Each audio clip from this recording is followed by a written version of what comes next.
இந்த காலை நேரத்திலும் இந்த நேரலை வழியாக எங்களோடு கூட இணைந்து கொண்டமைக்காக நன்றிகள். இந்த நேரத்திலும் இந்த ஆராதனையானது உங்களுக்கும் உங்களுடைய குடும்பங்களுக்கும் ஆசீர்வாதமாக அமையும் என்பதை நாங்கள் தெரியப்படுத்துகிறோம். ஒரு எதிர்பார்ப்போடு இந்த ஆராதனையில நீங்கள் அமர்ந்து கொண்டிருக்கும் நேரத்திலும் தேவன் தாமே உங்களோடையும் உங்கள் குடும்பங்களோடையும் பேசுவாராக. கர்த்தர் உங்களை ஆசீர்வதிப்பார்.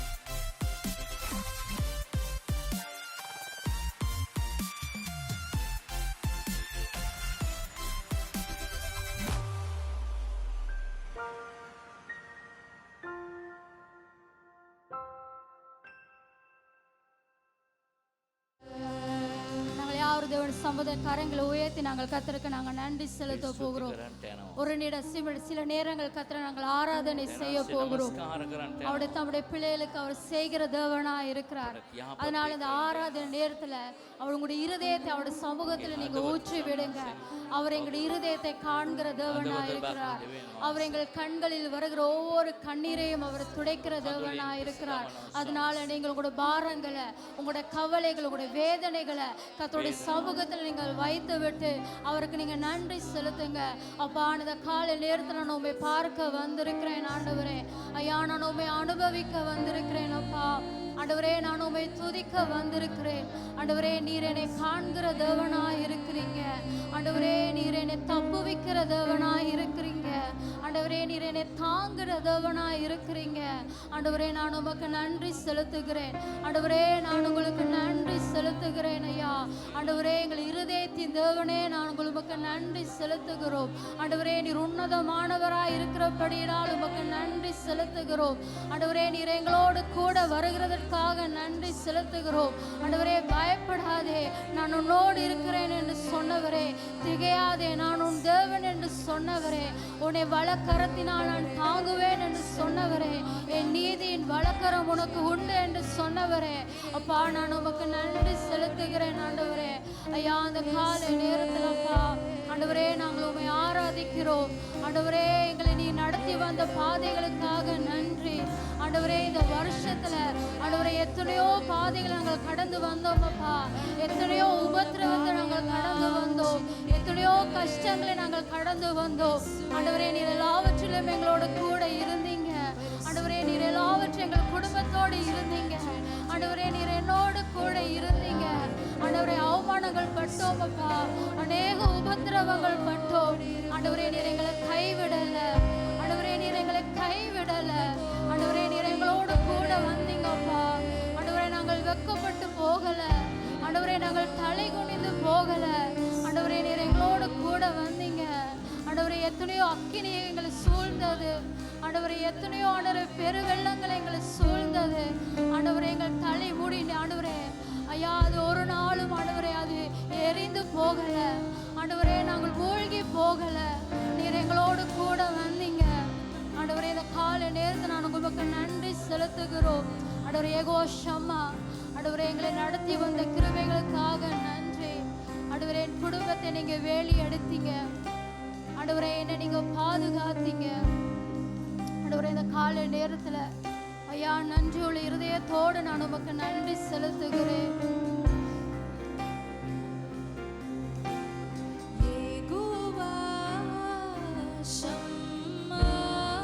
அவர் கூட இருக்கிற தேவனா இருக்கிறார். இந்த காலை நேரத்துல நீங்க அவருக்கு நன்றி செலுத்துங்க. அவர் யெகோவா ஷம்மா என்று கூப்பிடுங்க. உள்ளத்தின் ஆழத்திலிருந்து அவரை நீங்க கூப்பிடுங்க. அவர் எங்கள் அருகில் இருக்கிற தேவனா இருக்கிறார். இந்த வருஷம் முழுதும் கர்த்தர் எங்களை நடத்தி வந்தார். எத்தனையோ பாடுகள் மத்தியிலும் அவர் எங்களோடு கூட இருந்தார். கரங்களை உயர்த்தி அந்த தேவ சமூகத்துல சொல்லுங்க, யெகோவா ஷம்மா,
அருமையானது நேரத்துக்காக உமக்கு நன்றி செலுத்துகிறோம் அப்பா. දෙවියන් මේ යහපත් වෙලාව උදෙසා ஆண்டவரே இந்த ஆராதனை நேரத்தை எங்களோடு நீங்க இடைப்பட்டதுக்காக உமக்கு நன்றி செலுத்துகிறோம். තුළ ඔබ සමග සම්බන්ධ ஆண்டவரே உம்முடைய நாமம் ஒன்றே உயர்ந்ததுக்காக நன்றி செலுத்துகிறோம். උසස් වෙන නිසා ஆண்டவரே மிகுதியான நேரத்தை உம்முடைய கருத்தை நாங்கள் தருகிறோம். ඉතුරු වේලාව ඔබගේ දෑතට எல்லா බාර துதிகன மகிமையும் ஒருவருக்கே நாங்கள் செலுத்தி ගෞරවය මාම ප්‍රශංසාව இயேசுவின் நாமத்தில் ஜெபிக்கிறோம் பிதாவே ஆமென். அப்படியே கரங்களை தட்டி அந்த நல்ல ஆண்டவருக்கு நாங்கள் நன்றி செலுத்துகிறோம்.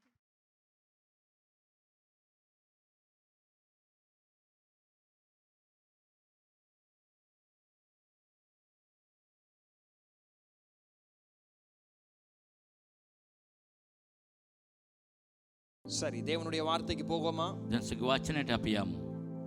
ஒரு ஆமென் சொல்லுங்க. ආමේන්. சரி, நான் தொடர்ச்சியாக ஹாபக்குக் புத்தகத்தை நாம் தியானித்துக் கொண்டு வருகிறோம். අපි දිගටම අබක්කුක් පොත අපි මෙනෙහි කරමින් සිටිනවා. சில நேரத்துல இந்த கொண்டாட்டத்தின் நடுவில் இதெல்லாம் மறந்துடுவீங்க. සමහරට මේ සැමරීම් මැදේ ඒව දේවල් අමතක වෙනවා ඔයාලට. ஆனா இதை நான் ஞாபகப்படுத்த விரும்புகிறேன். නැවත ඔබට මතක් කරන්න කැමතියි. ஹாபக்குக் 2வது அதிகாரம் 18வது 19வது வசனத்தை இந்த காலை நேர தியானத்திற்கு நாம் எடுத்துக்கொள்ள போகிறோம். අපි දෙවනි පරිච්ඡේදය අබක්කුක් 18 19 මෙනෙහි කිරීම සඳහා අපි ගමු. நான் கடந்த முறை நான் பேசின பொழுது நான் சொன்னேன், கர்த்தருடைய ஜனத்துக்கு விரோதமாக ஒரு சேனையை ஆண்டவரே எழுப்புகிறார்.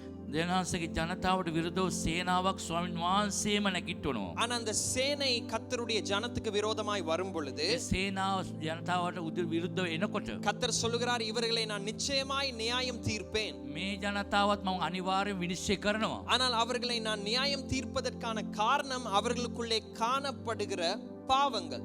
ඒ විනිශ්චය කිරීමට හේතුව ඔවුන් තුළ තිබෙන පාපය. பிரதானமான 2 பாவங்கள் இந்த பாபிலோன் சாம்ராஜ்யத்திலே காணப்படுகிறது. ප්‍රධාන පාප දෙකක් තිබුණා බාබිලෝන් අධිරාජ්‍යය තුළ. முதலாவது பெருமை.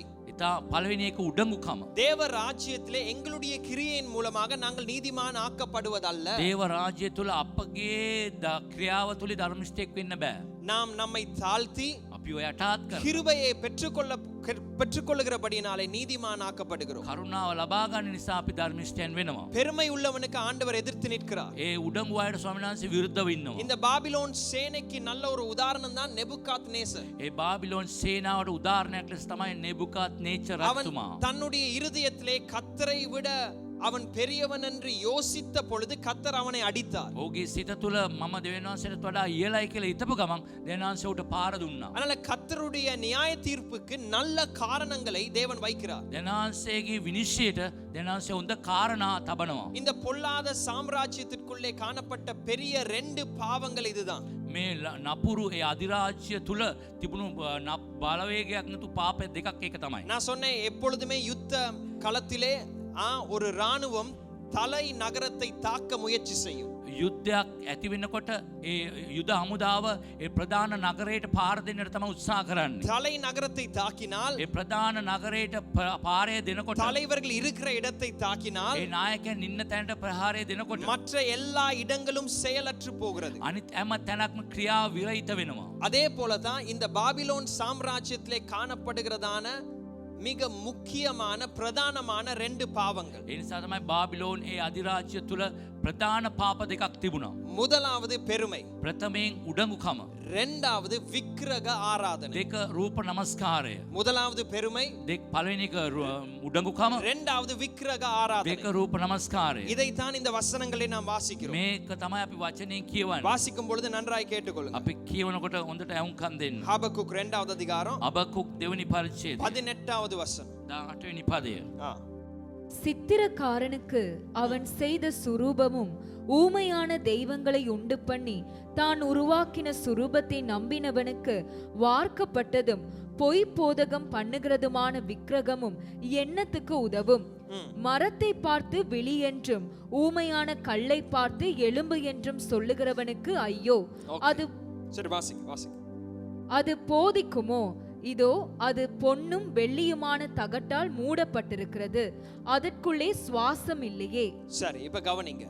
இந்த அதிகாரத்திலே 5 இடங்களிலே ஐயோ என்கிற வார்த்தை காணப்படுகிறது. මේ පරිච්ඡේදයේ 5 තැනක අහෝ කියන වචනේ එනවා. இதுதான் இந்த கடைசியா இந்த வசனங்களிலே காணப்படுகிற அந்த வார்த்தை. ඒ අන්තිම දක්වා තිබෙන වචන එක තමයි. தங்கள் கரங்களினாலேயே விக்கிரங்களை செய்து තමන්ගේ අතිම්ම රූපයන් අදලා வேற யாரும் அல்ல, தங்கள் கரங்களினாலே அதை වෙන செய்து අය තුලින් නොමේ තමන්ගේම අතින්ම அந்த விக்கிரங்கள் தங்களை வழிநடத்த வேண்டும் என்று பார்த்து கொண்டு இருக்கிறவர்களுக்கு ஐயோ. ඒ රූපයම අපිව මඟ පෙන්වන්න ඕනේ කියලා හිතන අයට අවෝ. அதிலே ஜீவன் இல்லை. එතන ජීවනේ නෑ. அதை பார்த்து வழி நடத்து என்று சொன்னால் அது நம்மை வழி நடத்தாது. ඒක බලලා අපිව මඟ පෙන්වන්න කියලා කිව්වට ඒක මඟ පෙන්වන්නේ නෑ. அதை பார்த்து என்னை மீட்டு விடு என்று சொன்னால் அது எங்களை மீட்டு விடாது. ඒක බලලා මාව මුදවන්න කියලා කිව්වට ඒක මුදවන්නේ නෑ. இது கற்களினாலே செய்யப்பட்டிருக்கலாம், ඒක ගල් වලින් හදන්න පුළුවන්. அதற்கு தங்கம் பூசி இருக்கலாம், ඒක රත්තරන් ගහන්න පුළුවන්. ஆனால் அது நம்மை மீட்காது, அது நம்மை பாதுகாக்காது, அது நம்மை வழி நடத்தாது. ඒක අපිව මුදවන්නේ නෑ, අපිව ආරක්ෂා කරන්නේ නෑ, අපිව මඟ පෙන්වන්නේ නෑ. 1 தெசலோனிக்கேயருக்கு திருப்பிக் கொள்ளுங்க. එක தெசலோனிක අපි පෙරලගමු. இது சற்று நான் சொல்லுகிறதை சற்று கவனிங்கள், அதற்கு பின்பதாக நான் இதை விளங்கப்படுத்த මම விரும்புகிறேன். කියන දේට අවධානය යොමු ඊට පස්සේ මම පැහැදිලි කරලා දෙන්නම්. 1 தெசலோனிக்கேயர் 1வது அதிகாரம் එක தெசலோනික පළවෙනි පරිච්ඡේදය. வாசிப்போம். 8வது வசனத்தை நாம குறித்துக் கொள்வோம். අපි 8 වෙනි පදේ පෙරලගමු. 5வது வசனத்திலிருந்து பவுல் பேசுகிறதை நாம் புரிந்து ඒ கொள்ளலாம். 5 වෙනි පදේ ඉඳලා තේරුම් ගන්න පුළුවන්. சரி, 5வது வசனத்தை வாசிங்க. எங்கள் சுவிசேஷம் உங்களிடத்தில் வசனத்தோடே மாத்திரமல்ல, வல்லமையோடும் பரிசுத்த ஆவியோடும் முழு நிச்சயத்தோடும் வந்தது. நாங்களும் உங்களுக்குள்ளே இருந்தபோது உங்கள் நிமித்தம் எப்படிப்பட்டவர்களாய் இருந்தோம் என்று அறிந்திருக்கிறீர்களே. நீங்கள் மிகுந்த உபத்திரவத்திலே பரிசுத்த ஆவியின் சந்தோஷத்தோடே திருவசனத்தை ஏற்றுக்கொண்டு எங்களையும் கர்த்தரையும் பின்பற்றுகிறவர்களாகி இவ்விதமாய் மக்கதோனியாவிலும் அகாயாவிலும் உள்ள விசுவாசிகள் யாவருக்கும் மாதிரிகள் ஆனீர்கள். எப்படியெனில் உங்களிடத்திலிருந்து கர்த்தருடைய வசனம் மக்கெதோனியாவிலும் அகாயாவிலும் தொனித்ததும் அல்லாமல் நாங்கள் அதை குறித்து ஒன்றும் சொல்ல வேண்டியதா இராதபடிக்கு தேவனை பற்றின உங்கள் விசுவாசம் எங்கும் பிரசித்தமாயிற்று. சரி, இப்ப பவுல் இந்த தெசலோனிக்கேயர் பட்டணத்துல இருக்கிறதான மிக வேகமாய் வளர்கிற சபைக்கு ஒரு கடிதத்தை எழுதுகிறார். වේගයෙන් වර්ධනය වෙන தெசலோனிක සභාවට ලිපියක් ලියනවා. அவர் சொல்லுகிறார், உங்களை குறித்து நான் தேவனை வாழ்த்துகிறேன். ඔබ ගැන දෙවියන් වහන්සේට මම සුබ පතනවා. எல்லா சபைகளுக்கும் எழுதுவதைப் போல முதலாவது அந்த சபைக்காக நன்றி செலுத்துகிறார். නිතරම හැම සභාවකට ලියන වගේම පවුල්තුමා ඒ සභාවට ස්තුති කරනවා. ஆனால் அவர்களுக்கு நன்றி செலுத்தி அவர்களை வாழ்த்தும் பொழுது ඒ අය ස්තුති කළ සුබ පතනට පස්සේ அந்த சபைக்கு ஒரு புதிய செய்தியை சொல்லுகிறார். අලුත් පණිවිඩයක් ඒ සභාවට කියනවා. அவர் சொல்லுகிறார், உங்களை குறித்ததான நல்ல செய்தி ඔබ කෙරේ තියෙන සුබ ආරංචිය உலகம் முழுவதும் பட்டணங்களில் எல்லாம் கேட்கப்படுகிறது. ඒ ලෝක පුරාම නුවර පුරාම පැතිරිලා යනවා. பவுல் சொல்லுகிறார், இது மெசிடோனியா என்கிற இந்த பிரதேசத்தில் மாத்திரமல்ல, நீங்கள் வாழுகிற பிரதேசத்தில் மாத்திரமல்ல, මැසිඩෝනියා කියන ඔබ ජීවත් වෙන පළාතට පමණක් නොවේ. ஆனால் பல பட்டணங்களுக்கு உங்களை குறித்த சாட்சி போகிறது. හැම තැනටම ඔබගේ ගැන සුබ ආරංචිය පැතිරෙනවා. இதற்கான காரணம் என்ன? කාරණය කුමක්ද? கர்த்தர் உங்களுக்குள்ளே செய்கிற கிரியை. දෙනාංශ ඔබ තුල කරන ක්‍රියාවන්. அவர் சொல்கிறார், நான் ஒரு புதிய பட்டணத்திற்குள்ளே போகிறேன், මම අලුත් නුවරකට යනවා. நான் அவர்களுக்கு பிரசங்கிக்க முன்பதாக එයාට දේශනා කරන්න ප්‍රථමයෙන් அவர்கள் எனக்கு சொல்லுகிறார்கள் உங்களுக்கு நடந்ததை குறித்து. ඒගොල්ලෝ කියනවා මට ඔබට සිදු වුණු දේවල් ගැන. பவுல் சொல்கிறார், நான் தான் உங்களோட இருந்து இந்த வளர்ச்சிக்கு கர்த்தர் என்னை பயன்படுத்தினார். මම තමයි ඔබත් එක්ක ඉඳලා ඔබල්ගේ වර්ධනයට මාව පාවිච්චි කළේ. இப்போ உதாரணத்துக்கு நான் ஒரு பட்டணத்திற்கு போகிறேன், මම උදාහරණයකට මම නුවරකට යනවා. அவர்கள் என்னை சந்திக்கிறவர்கள் சொல்லுகிறார், உங்களுக்கு தெரியுமா கொழும்பு பிரதேசத்திலே மிஸ்பா ஆரா, அதாவது திருச்சபையிலே நடக்கிற காரியங்களை குறித்து. ඔබ ඒගොල්ලෝ කියනවා ඔබ දන්නවද මිස්පා සභාවේ සිදු වුණු කාරණා ගැන? எனக்கு ஆச்சரியமா இருக்கும், මට පුදුමයි. என்றால் நான் அங்க இருந்தா வருகிறேன். මම ඒ ඉඳලා තමයි එන්නේ. நல்ல காரியங்களை குறித்து அவர்கள் பேசுகிறார்கள். හොඳ කාර්යයන් ගැන ඒගොල්ලෝ කතා කරනවා. இதே தான் பவுல் சொல்லுகிறார். මේක තමයි පෞල්තුමා කියන්නේ. நான் இன்னொரு புதிய பட்டணத்திற்கு போகும் මම பொழுது අලුත් නුවරකට යනකොට அவர்கள் உங்களுக்குள்ளே நடந்ததை எனக்கு தெரிவிக்கிறார்கள், பிரசங்கிக்கிறார்கள். ඒගොල්ලෝ ඔබට සිදු වුණු දේවල් ගැන මට කියනවා. இப்ப இவ்வளவு வேகமாய் கதை போவதற்கு காரணம் என்ன? මෙතරම් වේගයෙන් මේ කතාව යන්නට කාරණේ කුමක්ද? கட்டுக்கதைகள் மிக வேகமாய் பயணிப்பதற்கான காரணம் என்ன தெரியுமா? මේ බොරු කතා නැත්නම් සුරංගනා කතා කඩාගෙන යන්නට හේතුව කුමක්ද? மக்கள் விரும்புகிறதை தான் அவர்கள் எப்பொழுதும் பேசுவார்கள். ජනතාව කැමති වෙන දේ තමයි ඒගොල්ලෝ කතා කරන්නේ. இவ்வளவு வேகமாய் இந்த பட்டணங்களுக்குள்ளே பவுல் போக முன்பதாக இந்த சாட்சி போவதற்கு காரணம் என்ன? පෞල්තුමා යන්න ඉස්සෙල්ලා වේගෙන් මේ නුවර වලට යන්නට හේතුව කුමක්ද? ஏதோ விரும்பினதை இந்த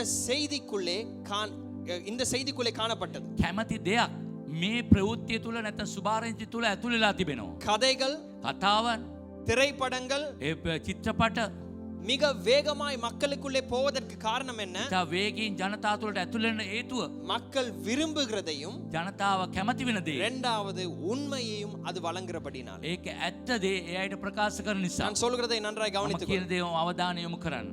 மக்கள் விரும்புகிறதையும் ජනතාව කැමති වෙන දේ உண்மையையும் ඇත්තත් நாம் வழங்குறபடினாலே செய்திகள் மிக வேகமாய் போகும். අපි කියන නිසා ඒ ප්‍රවෘත්ති ඉතා වේගයෙන් ගමන් කරනවා. இப்ப இந்த நாட்கள்ல சொல்லுவாங்க இது ரொம்ப ட்ரெண்டியா மாறிடுச்சு. ඉතින් මේ කාලවලදී කියනවා මේක ට්‍රෙන්ඩ් වෙලා වෙනස් වෙලා තිබෙනවා சில කියලා. நேரத்துல ஒரு சில நிமிடங்கள் மாத்திரமே இருக்கிற ஒரு வீடியோ பல மில்லியன் கணக்கான வியூஸ் பெற்றுக்கொள்கிறது. විනාඩි දෙකක් වගේ තියෙන මේ පණිවිඩය බෝ ලක්ෂ ගණන් අයට පැතිරෙනවා. அது பெரிதாக என்ன சொல்கிறது? பிரபலியமான ஒரு காரியமா இருக்கா? ඒක ප්‍රසිද්ධ දෙයක් වෙන්න බෑ ඒ දේවල්. ஆனால் மக்கள் விரும்புகிறதா இருக்கலாம். නම් ජනතාව කැමති වෙන නිසා. இல்லாவிட்டால் அது ஒரு உண்மை சம்பவமா ඒක නැත්තම් ඇත්ත සිදුවීමක් වෙන්න පුළුවන්. இதை நான் என்னுடைய பாடசாலை நாட்களிலே கற்றுக்கொண்டேன். මම මගේ ඉස්කෝලේ කාලේදී ඉගෙන ගත්තා. இதை நான் காலை நேரத்திலும் எங்களுடைய ஆராதனையில நான் சொன்ன ஒரு காரியம். මම උදෑසන නමස්කාරයේදී කියපු කාරණාවක්. நான் 9வது ஆண்டு நான் படித்துக் கொண்டிருக்கும் මම பொழுது 9වෙනි පන්ති ඉගෙන ගන්නකොට எங்களுக்கு புதுசாக அக்கவுண்டிங்க்கு ஒரு சார் வந்தார். accounting වලට සර් කෙනෙක් ආවා. அவருடைய பேர் வந்து மிஸ்டர் கருணாரத்ன. මිස්ටර් කරුණාරත්න නම. அவரை செல்லமா நாங்க மிஸ்டர் கருன்னு கூப்பிடுவோம். අපි ඉතා පහසුවෙන් කියනවා කරුව කියලා. அவர் 8 மணிக்கு சப்ஜெக்ட் ஆரம்பிக்குதுன்னு சொன்னா 8ට ඒ සබ්ජෙක්ට් එකේ විෂය පටන් ගත්තොතින් 7:55க்கு அவருடைய தலை மாத்திரம் ரொம்ப குள்ளமா இருப்பார். එයා කොටයි அவருடைய தலை மாத்திரம் கிளாஸ் ரூமுக்கு வெளியே அப்படியே போட்டுட்டு இருப்பார். අතයි 55ට එයාගේ ඔළුව එළියට දානවා ක්ලාස් එකේ. சரியா 9 மணிக்கு சப்ஜெக்ட் முடியுதுன்னு சொன்னா 9ට අවසන් වෙනවා නම් பெல் ரிங் பண்ணோம்னா அதாவது ஒரு 2-3 செகண்ட் தான் இருப்பார். அதுக்கு பின்பதாக அதிக நேரம் அங்க இருக்க மாட்டார். එයා බෙල් එක ගැව්වට පස්සේ වැඩි වෙලා ඉන්නේ නැහැ ඉක්මනට එයා පිට වෙනවා. குள்ளமான ஒரு மனுஷன். ඒ කොට කෙනෙක්. அவருக்கு நமக்கு படிச்சு கொடுத்து கொண்டிருக்கும் பொழுதே நினைக்கிறேன் ஒரு 72 வயசு இருந்திருக்கும். අපිට ඉගෙනගෙන දෙනකොටත් එයාට 72ක් විතර වයස ඇති. ஆனா எக்ஸ்ட்ரா எனர்ஜி. එයාට වැඩියෙන් ශක්තියක් තිබෙනවා. அதாவது ரொம்ப உற்சாகம். තාමත් උනන්දුවෙන් எங்களை ඉන්නවා. விட வேகமா எங்களை தாண்டி நடப்பார் காரிடோர்ல. අපටත් පසු කරලා ඇවිදිනවා වේගයෙන්. இப்போ ஒரு நாள் இப்படிதான் நமக்கு தெரியும் அவர் 7:55க்கு வராட்டி அவர் வர மாட்டார். 7:55ට ආවේ නැත්නම් එයා එන්නේ නැහැ. எந்த டீச்சர் லீவ் எடுத்தாலும் அந்த மனுஷன் லீவ் எடுக்காது. මොන ටීචර් කෙනෙක් නිවාඩු ගත්තත් එයා නිවාඩු ගන්නෙ නැහැ. ஆனா ஒரு நாள் திடீர்னு நம்ம பார்க்கிறோம் 8 மணி ஆயிருச்சு 8:05 ஆயிருச்சு கருவை காணல. 8 වෙනවා 8:05ටත් ඒ කරුව කෙනෙක් කෙනා ආවේ නැහැ. அப்ப நமக்கு ஒரு விருப்பமும் இருக்குதான், ஏன்னா அப்படியே வராம இருந்தாலும் நல்லதான். කැමැත්තක් තියෙනවා ආවේ නැත්නම් හොඳයි කියලා. ஆனா எந்த டீச்சரும் லீவ் எடுக்காத வண்ணமாக இந்த டீச்சர் லீவே எடுக்க மாட்டார். මේ ටීචර් නිවාඩු ගන්නවා වගේ මෙයා ගන්නෙ නැහැ. அப்புறம் அதுக்கு பின்பதாக ஒரு 10-15 நிமிஷத்துக்கு பிறகு எங்களுக்கு நியூஸ் வந்துச்சு, சாருக்கு ரொம்ப சுகம் இல்லாம இருக்காரு. විනාඩි 15කට පස්සේ ආරංචි වුණා ඒ සර්ට හරිම අසනීපයි කියලා. அப்ப அந்த நாள் பாடசாலையெல்லாம் முடிச்சு நான் இன்னொரு வகுப்புக்கு பாடசாலை முடிந்து இன்னொரு வகுப்புக்கு போகணும். அதனால பாடசாலைக்கு அருகிலே இருக்கிற என்னுடைய நண்பனுடைய வீட்டுக்கு நம்ம 4 பேரும் போய் அந்த வகுப்புக்கு போறதுக்கு ஆயத்தப்பட்டோம். ඒ ඉස්කෝලේ යාළුවෙක් ළඟ ඉන්න නිසා තව පාඩමකට යන්න ඕන නිසා එයාගේ නිවසට අපි ගියා. இப்ப நாங்க 4 பேர் அந்த வீட்ல ஆயத்தப்பட்டு கொண்டிருக்கும் අපි பொழுது 4 දිනාම ඒ ගෙදර සූදානම් වෙලා ඉන්නකොට நண்பர்கள் 4 பேர் சேர்ந்தாலே ஒன்று அது நல்லதா மாறும், இல்லாட்டி அது கெட்டதா மாறும். යාළුවෝ 4 දෙනෙක් එකතු වුණොත් එකක් හොඳ වෙන්න පුළුවන් නැත්නම් නරක වෙන්න පුළුවන්. ஒரு உன்னதமான நினைவு ஒரு நண்பனுக்கு வந்தது. ඒ උතුම් වූ අදහසක් ඒක යාළුවෙකුට ආවා. அவன் திடீர்னு கேட்டான், ඔව් ඇහුවා. ஏய் கரு செத்து போனா நமக்கு யாரு படிச்சு கொடுப்பா? ඒ කරුව මැරුණොත් කවුද අපිට උගන්ලා දෙන්නේ? அப்படியே பேச பேச நம்ம நினைச்சோம் அப்படின்னா ஒரு 3 மாசத்துக்கு நமக்கு சப்ஜெக்ட் நடக்காம போகும், அவரை மாதிரி யாரும் சொல்லி கொடுக்க முடியாதுன்னு இப்படியே நம்ம பேசிக்கிட்டு இருக்கோம். අපි හිතුවා මාස 3කට කවුරුත් උගන්ලා දෙන්නේ නැහැ. එයා වගේ කවුරුත් උගන්ලා දෙන්න බෑ කියලා අපිම කතා වුණා. இப்ப நம்ம ரெடி ஆயிட்டு பஸ் ஸ்டாண்டுக்கு போறோம். අපි සූදානම් වෙලා බස් ස්ටෑන්ඩ් එකට ගියා. 5வது ஒரு ஆள் நடுவுல ஒருத்தன் வந்தான். පස්වෙනි කෙනෙක් ආවා. இந்த நடுவுல வார ஆட்கள் எல்லாம் பிரச்சனை தான். ප්‍රශ්නේ මැදට එන අය இப்ப ප්‍රශ්න. நமக்கு தெரியும் இது ஒரு சாதாரண யோசனை. අපි මේක සාමාන්‍යයෙන් හිතපු දෙයක්. அவன் நடுவுல வந்து இந்த கதையில ஜாயின் பண்ணும் பொழுது அவனுக்கு எப்படி கதைன்னு சொன்னா கரு ஆக்சுவலி போட்டார் மண்டைய. අපි එයාට හිතුනේ මේ කතාව ඇටියට කරු මැරුණයි කියලා. இப்ப நமக்கு இந்த கதையை நம்ம பேசிட்டு நம்ம கிளாஸ் ரூமுக்கு போயாச்சு. நம்ம இப்ப கிளாஸ் முடிஞ்சு வீட்டுக்கும் போய் கொண்டிருக்கோம். අපි ක්ලාස් එකට ගිහලා ක්ලාස් එක අවසන් වෙලා ගෙදරටත් ගිහලා இப்ப ඉවරයි. இவனுக்கு இந்த செய்தி ஒரு உண்மையான செய்தி. ඔහුට ඒ පණිවිඩේ ඇත්ත පණිවිඩයක් ලෙස තමයි ඌ இதுல இருக்கிற හිතාගත්තේ. பெரிய ட்விஸ்டே என்னன்னு ඒ சொன்னா, ට්විස්ට් එක මොනවද කියලා කිව්වොත් அவனுடைய மூத்த சகோதரன் நம்முடைய பாடசாலையில தான் படிச்சார். එයාගේ වැඩිමල් සහෝදරයා අපගේ ඉස්කෝලේ තමයි ඉගෙන அப்ப ගත්තේ. அவர் ஒரு ஓல்ட் ஸ்டூடெண்ட். එයා හෝල් ස්ටුඩන්ට් කෙනෙක්. இந்த கருவையும் அவருக்கும் தெரியும். ඒ කරුව එයාටත් දන්නවා. இவர் வீட்டுக்கு போனோனே சொல்லிட்டார், கரு மண்டைய போட்டான். එයා ගෙදරට ගිහලා කිව්වා අයියට කරුව මැරුණයි කියලා. அவருடைய சகோதரன் என்னது, அவருடைய நண்பர்கள் சீனியர் ஸ்டாஃப் எல்லாத்துக்கும் கால் பண்ணி இப்படிதான் சார் சீரியஸா இருந்தார், இப்பதான் எனக்கு தகவல் வந்துச்சு சார் மண்டைய போட்டார். එයාගේ හැම යාළුවෙකුටම කිව්වා එයාගේ සීනියර්ස්ලාට ඔක්කොම එයාගේ අසනීප වෙලා මරණයටපත් වුණා කියලා. இது எனக்கு 2 வாரத்துக்கு முன்பதாக தான் இந்த பகுதி, இந்த கதையின் இந்த பகுதி தெரிய வந்துச்சு. සුමාන දෙයකට පස්සේ තමයි මේ සිදුවීමේ කොටස් මට දැනගන්න 2 ලැබුණේ. வாரத்துக்கு முன்பதாக. සුමාන දෙයකට ඉස්සෙල්ලා. அதாவது இந்த செய்தி போனோன்னு நம்முடைய பிரின்சிபல் வார்டன் சீனியர் ஸ்டாஃப் எல்லாம் ரெடி ஆகி வீட்டுக்கு போயிருக்காங்க. ඒ නිසා අපගේ ප්‍රින්සිපල් ස්ටාෆ් එක ඔක්කොම එකතු වෙලා ඒ ගෙදරට ගිහලා තියෙනවා. ஐயோ இப்படிப்பட்ட ஒரு செய்தி கேட்டுட்டோமே, நம்முடைய சீனியர் ரொம்ப சீனியர் ஒரு ஸ்டாஃப் இவரை போய் விசாரிக்கணும், அந்த குடும்பத்தை விசாரிக்கணும் வீட்டுக்கு ඒ போயிருக்காங்க. පවුල විමසන්න ඕනේ කියලා හැමෝම ඒ ගුරුවරුන් ටික ගිහලා තිනවා බලන්න. அவங்க போய் கதவை தட்டி එයා ගිහලා දොර තට්ටු කරනකොට கதவை திறக்கும் பொழுது දොර අරිනකොට கரு அலைவ், කරු ජීවත් වෙනවා. கரு சாகல. සරු මැරුන්නේ නැහැ. இப்ப கரு இதுல அடுத்த ட்விஸ்ட் என்னன்னு சொன்னா, ඊළඟ ට්විස්ට් එක කිව්වත් இப்ப இந்த செய்தியை சொல்றாங்க, இப்படிதான் ஒரு ஒரு ஒரு ஒரு ஒரு ஓல்ட் ஸ்டூடெண்ட் மூலமா எங்களுக்கு இந்த தகவல் வந்துச்சு. අපගේ ආදි ශිෂ්‍යයෙක් තුලින් තමයි මේ පණිවිඩය අපිට ආවේ කියලා කියනවා. கரு உஷாராயிட்டார். කරු උනන්දු වුණා ඒ ගැන. அடுத்த நாளே சொல்லிட்டார், எனக்கு அந்த குரூப் எந்த குரூப்ல இருந்து இந்த செய்தி வந்துச்சோ அந்த குரூப்பை நான் சந்திக்கணும். ඒ කොයි ගෲප් එකකින්ද මේ පණිවිඩය ආවේ? යා ඒ ගෲප් එක මට මුණ ගැහෙන්නට ඕනි. அடுத்த நாள் காலையில அவர் ஸ்டாஃப் ரூமுக்கு எடுத்துட்டு போகாம அவரோட டீச்சர்ஸ் ரூமுக்கு எடுத்துட்டு ඒ போறாரு. ටීචර්ස් රූම් එකට අපිව ගෙනිච්චා.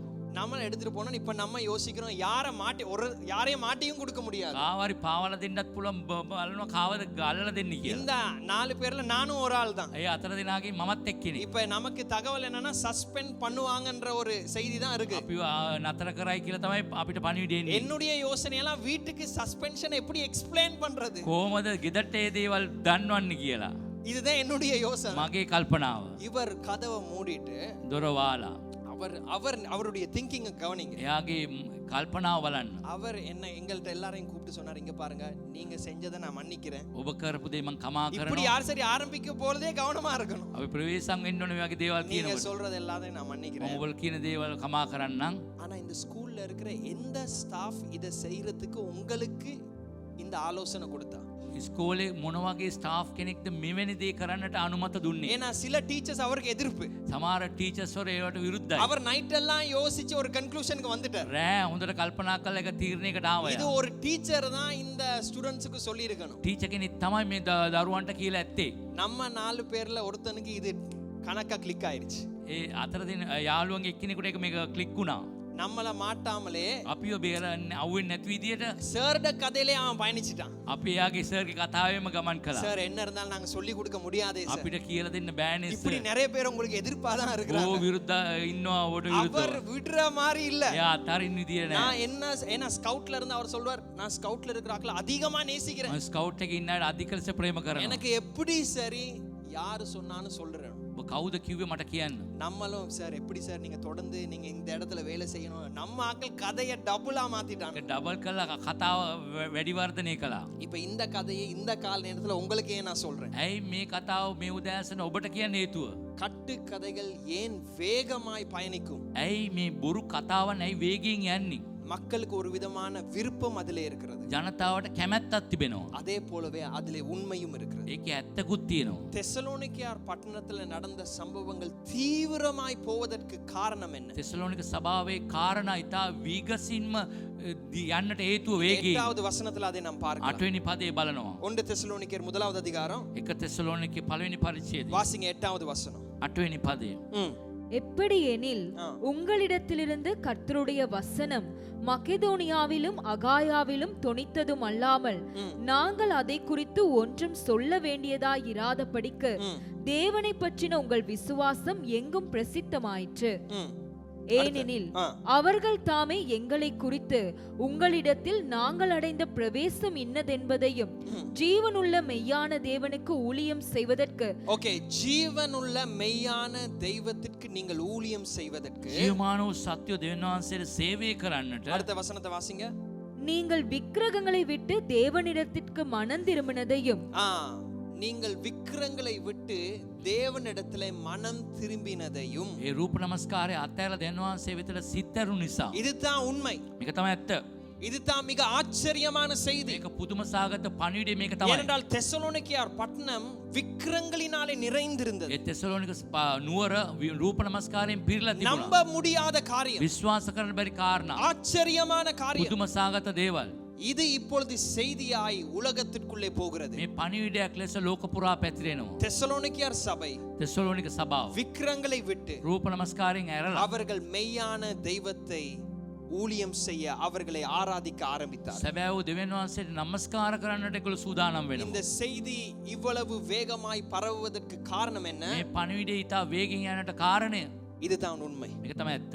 இதுதான் உண்மை. මේක තමයි ඇත්ත. மக்கள் விக்கிரங்களில் இருந்து கலட்டப்பட்டார். ජනතාව රූප නමස්කාරයෙන් ගැලවිලා ආවා. அவர்கள் கலட்டப்பட்டு மெய்யான தெய்வத்தை அவர்கள் வழிபட்டார்கள். ඒ ගැලවුණ ඒ ජනතාව සැබෑව දෙවියන් වහන්සේව නමස්කාර කරන්න පටන් ஒரு ගත්තා. ஆமென் சொல்லுவோமா? ආමෙන් කියමුද? ஆண்டவர் இந்த காலை நேரத்திலே ඊළඟට මේ උදෑසන எங்களுடைய சாட்சியை வேகப்படுத்த வேண்டும் என்றால் අපගේ සාක්ෂිය வேகවත් වෙන්නට ඕනේ. எங்களை குறித்ததான சாட்சி இன்னும் வேகமாய் பட்டணங்களுக்குள்ளே போவதற்கு අප ගැන තියෙන සාක්ෂිය නුවරවලට ඉතා වේගෙන් යන්නට ඕනේ. மக்கள் எதிர்பார்க்காத செய்தியை நாம் வழங்க வேண்டும். ජනතාව බලාපොරොත්තු වෙන්නේ නැති පණිවිඩයක් යවන්නට ඕනේ. உண்மை செய்தியை நாம் வழங்க வேண்டும். ඇත්ත සිදුවීම් යවන්නට ඕනේ. ஒரு ஆமென் சொல்லுவோமா? ආමෙන් කියමුද? இங்கே காணப்படுகிற உண்மை என்ன? මේ දකින්න ඇත්ත මොනවද?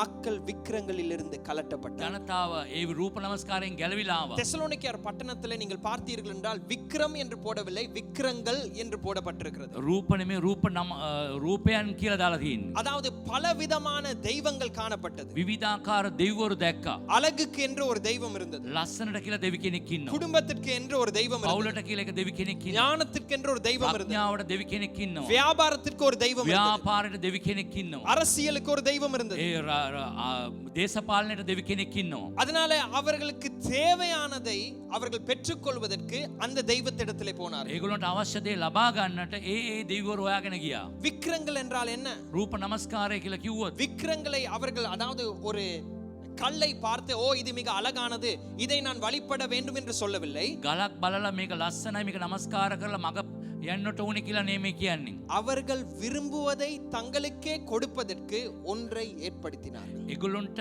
අවශ්‍ය දේවල් ලබා ගන්න ඒගොල්ලොම අඹා ගන්නවා ඒ රූපය. அதுதான் விக்கிரங்கள். ඒක තමයි රූපය. விக்கிரங்கள் என்றால் என்ன? රූප නමස්කාරය කියන්නේ நாம் விரும்புவதை අපි කැමති දේ நமக்கே நாம் கொடுப்பதற்கு අපිටම දෙන පිණිස ஒன்றை நாம் உருவாக்குகிறோம். අපි ඒක නිර්මාණය කරනවා. ஒன்றை நாம் வழிபடுகிறோம். ඒක අපි නමස්කාර என் කරනවා. விருப்பத்தை நான் எனக்கு கொடுப்பதற்கு මාගේ කැමැත්ත මට දෙන්න පිණිස நான் ஒன்றை கர்த்தருடைய இடத்திற்கு கொண்டு வருகிறேன். මම දෙවියන් වහන්සේගේ ස්ථානෙට එකක් ගේනවා. பழைய ஏற்பாட்டிலே விக்கிரங்கள் வந்து கற்களினாலே செய்யப்பட்டது. පරණ ගිවිසුමේ රූපයන් රූප නමස්කාරය ගල් වලින් ඇදුවා. பழைய ஏற்பாட்டிலே விக்கிரங்கள் பொன்னினாலே செய்யப்பட்டது. සමහර පරණ ගිවිසුමේ රත්තරන් වලින් ඇදුවා. ஆனால் பழைய ஏற்பாட்டிலே மாத்திரமல்ல, புதிய ஏற்பாட்டிலே பவுல் போகிற எல்லா நகரங்களிலும் விக்கிரங்களுக்கு எதிர்த்து அவர் பேசுகிறார். අලුත් ගිවිසුමෙත් බැලුවොත් හැම තැනම රූප නමස්කාරයට විරුද්ධව පවුල්තුමා කතා කරනවා. எசேக்கியேல் 14வது அதிகாரத்துக்கு திருப்பிக் கொள்ளுங்கள். එසකියල් 14 වෙනි පරිච්ඡේදයට පෙරලගමු. எசேக்கியேல் 14வது அதிகாரம் එසකියල් 14 3வது வசனம். 3 වෙනි පදය. எசேக்கியேல் 14:3. එසකියල් 14 3. மனுபுத்திரனே, இந்த மனுஷர் தங்கள் நரகலான விக்கிரகங்களை தங்கள் இருதயத்தின் மேல் நாட்டி தங்கள் அக்கிரமமாகிய இடரலை தங்கள் முகத்துக்கு எதிராக வைத்துக் கொண்டிருக்கிறார்களே. சரி, மீண்டும் வாசிங்க, எல்லாரும் கவனிங்க. எசேக்கியேல் 14:3. එසකියල් 14 3. மனுபுத்திரனே, இந்த மனுஷர் தங்கள் நரகலான விக்கிரகங்களை தங்கள் இருதயத்தின் மேல் நாட்டி. சரி, நரகலான விக்கிரங்கள் எங்கே காணப்படுகிறது? දේව රූපවල් කොයිද දකින්නේ? இருதயத்திலே காணப்படுகிறது. සිත් තුළ.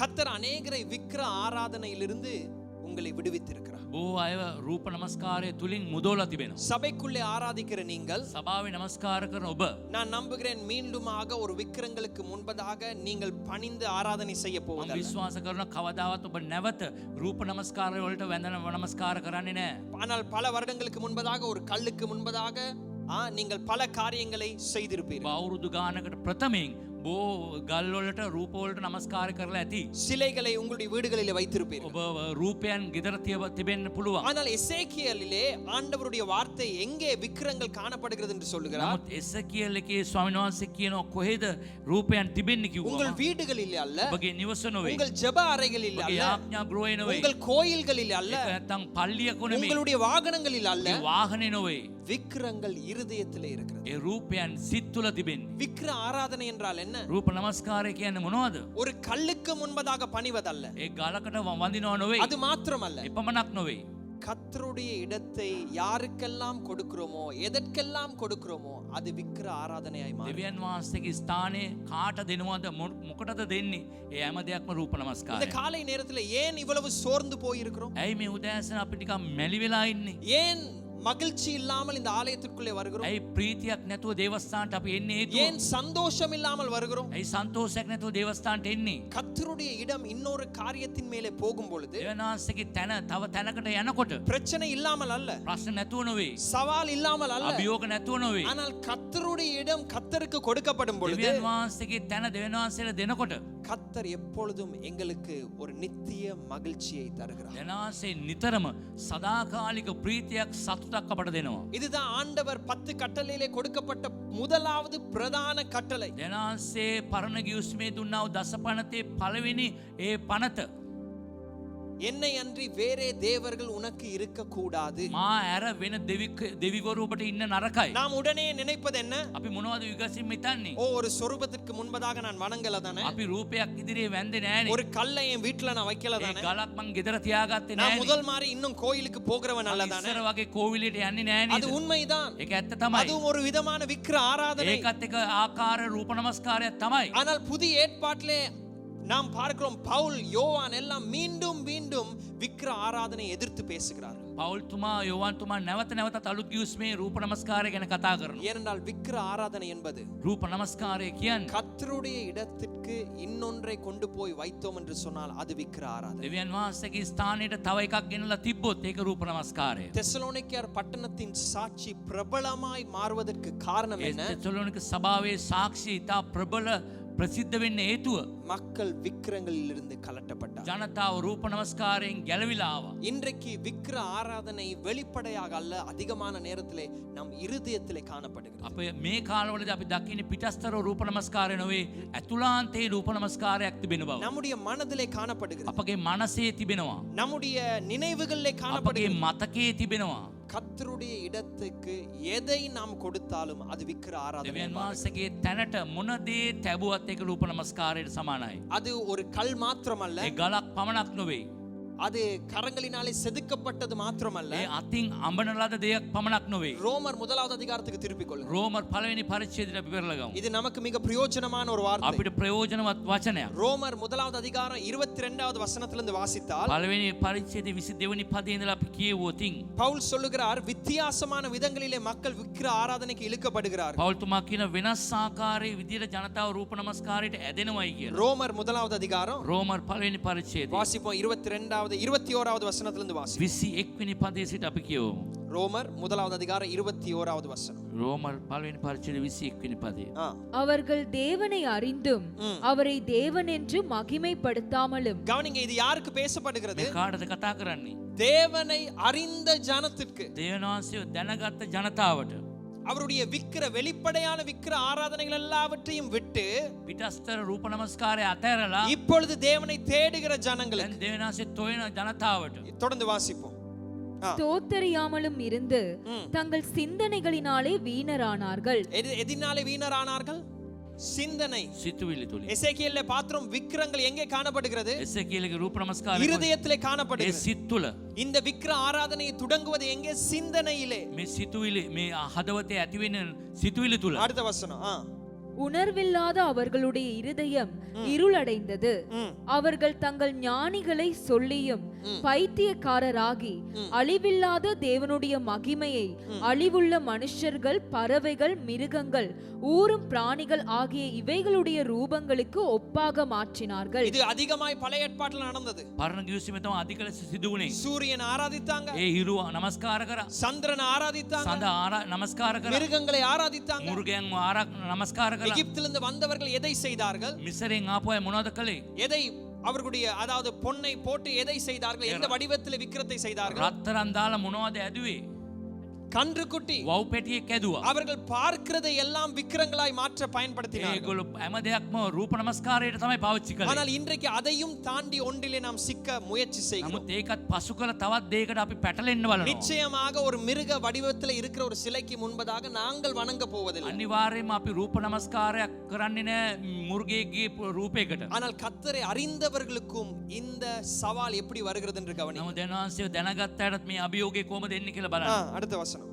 இதின் நிமித்தம் அவர்கள் தங்கள் இருதயத்தில் உள்ள இச்சைகளினாலே ஒருவரோடொருவர் தங்கள் சரீரங்களை அவமானப்படுத்தத்தக்கதாக தேவன் அவர்களை அசுத்தத்திற்கு ஒப்பு கொடுத்தார். தேவனுடைய சத்தியத்தை அவர்கள் பொய்யாக மாற்றி சிருஷ்டிகரை தொழுது சேவியாமல் சிருஷ்டியை தொழுது சேவித்தார்கள். ஓகே, சிருஷ்டிகரை சேவிக்காமல் මැවුම් කාර්යව නමස්කාර කරන්නේ නැතුව. இதுதான் எங்களுடைய சவால். මේක තමයි අපගේ අභියෝගය. சிருஷ்டிகரால் சிருஷ்டிக்கப்பட்டதை நாம் சேவிக்க தொடங்குகிறோம். ඒ මැවුම් කාර්යය විසින් මවපු දේවල්ට නමස්කාර කරනවා. இது கர்த்தருடைய ஆசீர்வாதங்கள். දෙනවාන්සේගේ ආශිර්වාදය. பிள்ளைகள் கர்த்தருடைய ஆசீர்வாதம். දරුවන් දෙනවාන්සේගේ ආශිර්වාදය. ஊழியம் கர்த்தருடைய ஆசீர்வாதம். සේවය දෙනවාන්සේගේ ආශිර්වාදය. உயர்வு கர்த்தருடைய ஆசீர்வாதம். උසස් වීම දෙනවාන්සේගේ ආශිර්වාදය. இதெல்லாம் தேவனுடைய நன்மைகள். මේක දෙනවාන්සේගෙන් ලැබෙන යහපත. ஆனால் இது தேவனுடைய இடத்தை எடுத்தால் මේ තැන දෙනවාන්සේගේ තැන මේ දේවල් ගත්තොතින් இது விக்கிர ஆராதனையாய் மாறும். මේක රූප නමස්කාරයක් විදිහට වෙනස් වෙනවා. இதுதான் கர்த்தரை அறிந்த ஜனங்களுக்கு வருகிற சவால். මේක තමයි දෙනවාන්සේගේ දැනගත්ත ජනතාවට එන අභියෝගය. இதுதான் ஆலயத்திற்குள்ளே வருகிற எங்களுக்கு இருக்கிற சவால். මේක තමයි දේවස්ථානයේ අපට එන අභියෝගය. சிருஷ்டிகரை விட்டு මැවුම් කාර්යව අතහැරලා சிருஷ்டிகர் சிருஷ்டிக்கப்பட்டதை இப்பொழுது கடவுளாய் மாறும். මැවුම් කාර්යය විසින් මැව්වා වූ මයපු දේවල් අපි දෙවියක් හැටියට බලනවා. இதிலே நம்முடைய திருமணங்கள் வரலாம். අපගේ විවාහය වෙන්න පුළුවන්. இது நம்முடைய குடும்பங்கள் வரலாம். අපගේ පවුල එන්න පුළුවන්. இந்த இடத்திற்கு நம்முடைய வியாபாரம் வரலாம். එතනට අපගේ ව්‍යාපාරය එන්න පුළුවන්. இது நம்முடைய உயர்வு இதற்கு මේ வரலாம். තුල අපගේ උසස් වීම එන්න පුළුවන්. சிருஷ்டிகரை விட்டு මැවුම් කාර්යව අතහැරලා சிருஷ்டிக்கப்பட்டதை இப்பொழுது தொழுது கொள்ள ஆரம்பிக்கும். දැන් මවපු දේවල් වලට අපි නම දෙන්න පටන් ගන්නවා. இந்த காலை நேரத்தில் தேவன் இதிலிருந்து நம்மை கலட்ட வேண்டும். මේ උදෑසන මේ දේෙන් අපි ගලවලා ගන්න இதுதான் ඕනේ. எங்களுடைய சாட்சியை பிரபலப்படுத்தும். මේක තමයි අපගේ සාක්ෂිය ප්‍රසිද්ධ කරන්නේ. இதுதான் மக்களுக்கு ஆச்சரியமான செய்தியை கொண்டு போகும். මේක තමයි ජනතාවට පුදුම සාගත ලෙස ඒ ප්‍රවෘත්තිය යන්නේ. தெசலோனிக்கேயர் பட்டணம் விக்கிரங்களினாலே ஒரு கடலை போல விக்கிரங்களினாலே நிறைந்திருந்தது. මූදක් වගේ රූප නමස්කාරයෙන් පිරිලා තෙසලෝනික නුවර පිරලා තිබුණා. ஆனால் கர்த்தருடைய சுவிசேஷம் அதற்குள்ளும் மிக வேகமாய் பாய்ந்து போனது. නමුත් දෙනසගේ සුභාරංචියේ ඒ තුලට වේගයෙන් ඇතුල් වුණා. ஒரு ஆமென் சொல்லுவோம். ආමෙන් කියන්න. அந்த பட்டணத்திலே நமக்கு நேரமில்லை, வரலாற்றிலே சொல்லப்படுகிற காரியங்கள் மிக அட்டுழியமான காரியங்கள். නමුත් ඉතිහාසගත දේවල් බැලුවොතින් ඒ නුවරේ තියෙන දේවල් ඉතාමත් දරුණු පාපයන්.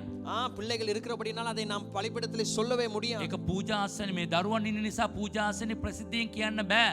அவ்வளவு கொடூரமான ஒரு பட்டணத்திற்குள்ளே சுவிசேஷம் மிக வல்லமையாய் வெளிப்பட்டது. ඊතරම් දරුණු පාපයෙන් පිරිච්ච නුවර තුල සුභාරංචිය ඉතා බලවත් ලෙස ඇතුල් වුණා. அதனால் இந்த காலை நேரத்தில் நமக்கு நம்பிக்கை உண்டு. නමුත් මේ උදෑසන අපිට විශ්වාසයක් තියෙනවා. இந்த கொழும்பு பட்டணத்திற்கு ஒரு நம்பிக்கை මේ உண்டு. කොළඹ නගරයට විශ්වාසයක් තියෙනවා. ஹalleluya, හලෙලූයා ஹalleluya. හලෙලූයා. கர்த்தர் விக்கிரங்களிலிருந்து நம்மை கலட்ட வேண்டும். දනාංශේ රූප නමස්කාරයෙන් අපි ගලවලා இந்த ගන්න ඕනේ. விக்கிரங்கள் எங்கே காணப்படுகிறது? මේ රූප නමස්කාරයේ කොයිද තියෙන්නේ? எங்கள் இருதயத்திலே අපගේ காணப்படுகிறது. සිත් තුල තිබෙන්නේ. எங்கள் சிந்தையிலே අපගේ காணப்படுகிறது. සිතුවිලි තුල තිබෙනවා. நாங்கள் 1 தெசலோனிக்கேயர் 9வது வசனத்தை வாசித்தால் එක තෙසලෝනික 9 වෙනි පදේ අපි කියවන පළවෙනි පරිච්ඡේදයේ இந்த வசனத்தை கவனிங்கள். මේ වචනේට අපි අවධානය යොමු කරමු. நாங்கள் மெய்யான தெய்வத்திற்கு என்ன செய்கிறோம்? අපිගේ සැබෑ දෙවියන් වහන්සේට මොනවද කරන්නේ?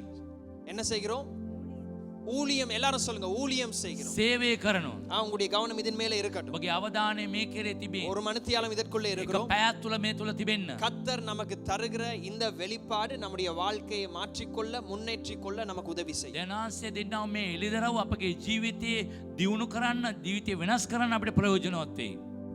அப்ப ஒன்றுக்கு ஊழியம் செய்கிறோம் என்றால் அதுடைய அர்த்தம் என்ன? එක දෙයකට අපි සේවය කරනවා කිව්ව මේකේ තේරුම කුමක්ද? ஒன்றுக்கு பணிவிடை செய்கிறோம் என்றால் அதற்கான அர்த்தம் என்ன? ඒකට සේවය කරනවා කිව්ව මොකද තේරුම? மத்தேயு 6வது அதிகாரம் මතෙව් 6 වෙනි පරිච්ඡේදය 24வது வசனம். 20 වෙනි පදය. மத்தேயு 6வது அதிகாரம் මතෙව් 6 24வது வசனம் 24 වෙනි පදය. எடுத்து வாசிப்போம். 2 எஜமான்களுக்கு ஊழியம் செய்ய அதே வார்த்தை தான் பயன்படுத்தப்படுகிறது. ඒ වචනේම තමයි පාවිච්චි කරන්නේ. மெய்யான தெய்வத்தை தெசலோனிக்கேயர் சபை எப்படி ஊழியம் செய்தார்களோ සැබෑ දෙවියන් වහන්සේට තෙසලෝනික සභාව කොහොමද සේවය කළේ? இதை புரிந்து கொள்ள ඒක තේරුම් ගන්න. இயேசு சொல்லுகிறதை நம்ம நன்றாய் தியானிக்க අපි வேண்டும். යේසුස් වහන්සේ කියන දේ හොඳට මෙනෙහි කළ යුතුයි. இயேசு என்ன சொன்னார்? යේසුස් වහන්සේ මොනවද කිව්වේ? ரெண்டு எஜமானுக்கு ස්වාමියෝ දෙන්නට என்ன செய்ய முடியாது? සේවය ஊழியம் செய்ய මොනවද முடியாது. කරන්න බැරි? සේවය කරන්න බෑ. அப்படினால் ஊழியம் என்றால் என்ன? සේවය කියන්නේ මොනවද? ஊழியம் செய்கிறவர்களுக்கு இது மிக பிரயோஜனமானது. සේවය කරන අයට ප්‍රයෝජනවත්. ஒரு மணித்தியாலத்தை மாத்திரம் ஆண்டவருக்கு கொடுப்பதல்ல. පැයක් විතරක් ස්වාමීන් වහන්සේට දෙනව නෙවෙයි. வாரத்திலே ஒரு நாள் ஆண்டவருக்கு கொடுப்பதல்ல. සුමාන එක දවසක් දෙන වහන්සේට දෙනව නෙවෙයි. இப்ப உதாரணத்திற்கு උදාහරණයක් ලෙස அங்கே சொல்லப்படுகிற வசனம் என்ன? ඒ වචන කීප වචනේ මොනවද? கடவுளுக்கும் ஊழியம் செய்து දෙවියන් වහන්සේට සේවය කරලා பணத்திற்கும் ஊழியம் செய்ய முடியாது. මුදලට සේවය කරන්න බෑ. பணத்திற்கு ஊழியம் செய்வதென்றால் என்ன? මුදලට සේවය කරනවා කියන්නේ මොනවද? பணத்திற்கு பணிவிடை செய்வதென்றால் என்ன? මුදලට සේවාවක් කරනවා කියන්නේ මොනවද? பணத்தை டேபிள்ல வச்சுட்டு ඒ මුදල් ටේබල් එකේ තියලා பணமே මුදල් உனக்கு நான் என்ன செய்யணும்? ඔබට මොනවද කරන්න ඕනේ?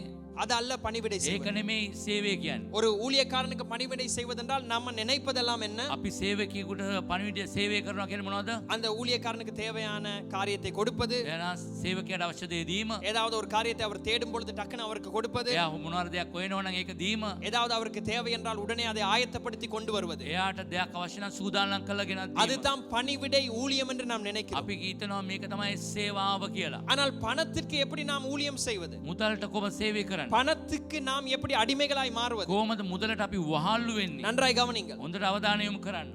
பணம் எங்களுடைய வாழ்க்கைக்குள்ள வருவதற்கு මුදල් අපගේ ජීවිතේ එන්නට பணத்திற்கு ஊழியம் செய்வதென்றால் මුදලට සේවය කරනවා කිව්වම எங்கள் வாழ்க்கையை முழுமையாய் வணைந்து கொடுப்போம். அது எங்களுக்குள்ளே வருவது. අපි හැමදේම නැමිලා දෙනවා අපේ තුලට එන්නට. இதுதான் ஊழியம். මේක තමයි සේවය. ஊழியம் என்பது வாரத்திலே ஒரு நாள் அல்ல. සේවය කියන්නේ සුමාට එක වතාවක් නෙවෙයි. உங்கள் வாழ்க்கை முழுவதும் ජීවිතයේ සම්පූර්ණයෙන්ම அதை சார்ந்து அதற்கு வணைந்து கொடுப்பது. ඒකට හේතු වෙලා ඒකට නැමිලා දෙනවා. எந்த பலிபீடத்திலே முழங்கால் படியிட வேண்டுமோ அந்த பலிபீடத்திலே முழங்கால் ඔය படியிடுவது. පූජාසනයේ දන ගන්න ඕනේ, ඒ පූජාසනයේ දන ගන්නවා. எதை செய்ய வேண்டுமோ அதை செய்வது. ඒක මොනවද කරන්න ඕනේ? ඒ දේ කිරීම. இதுதான் கர்த்தருக்கு செய்கிற ஆராதனை. මේක තමයි දේනාසර කරන නමස්කාරය. ஆராதனை என்றால் என்ன? නමස්කාරය කියන්නේ මොනවද?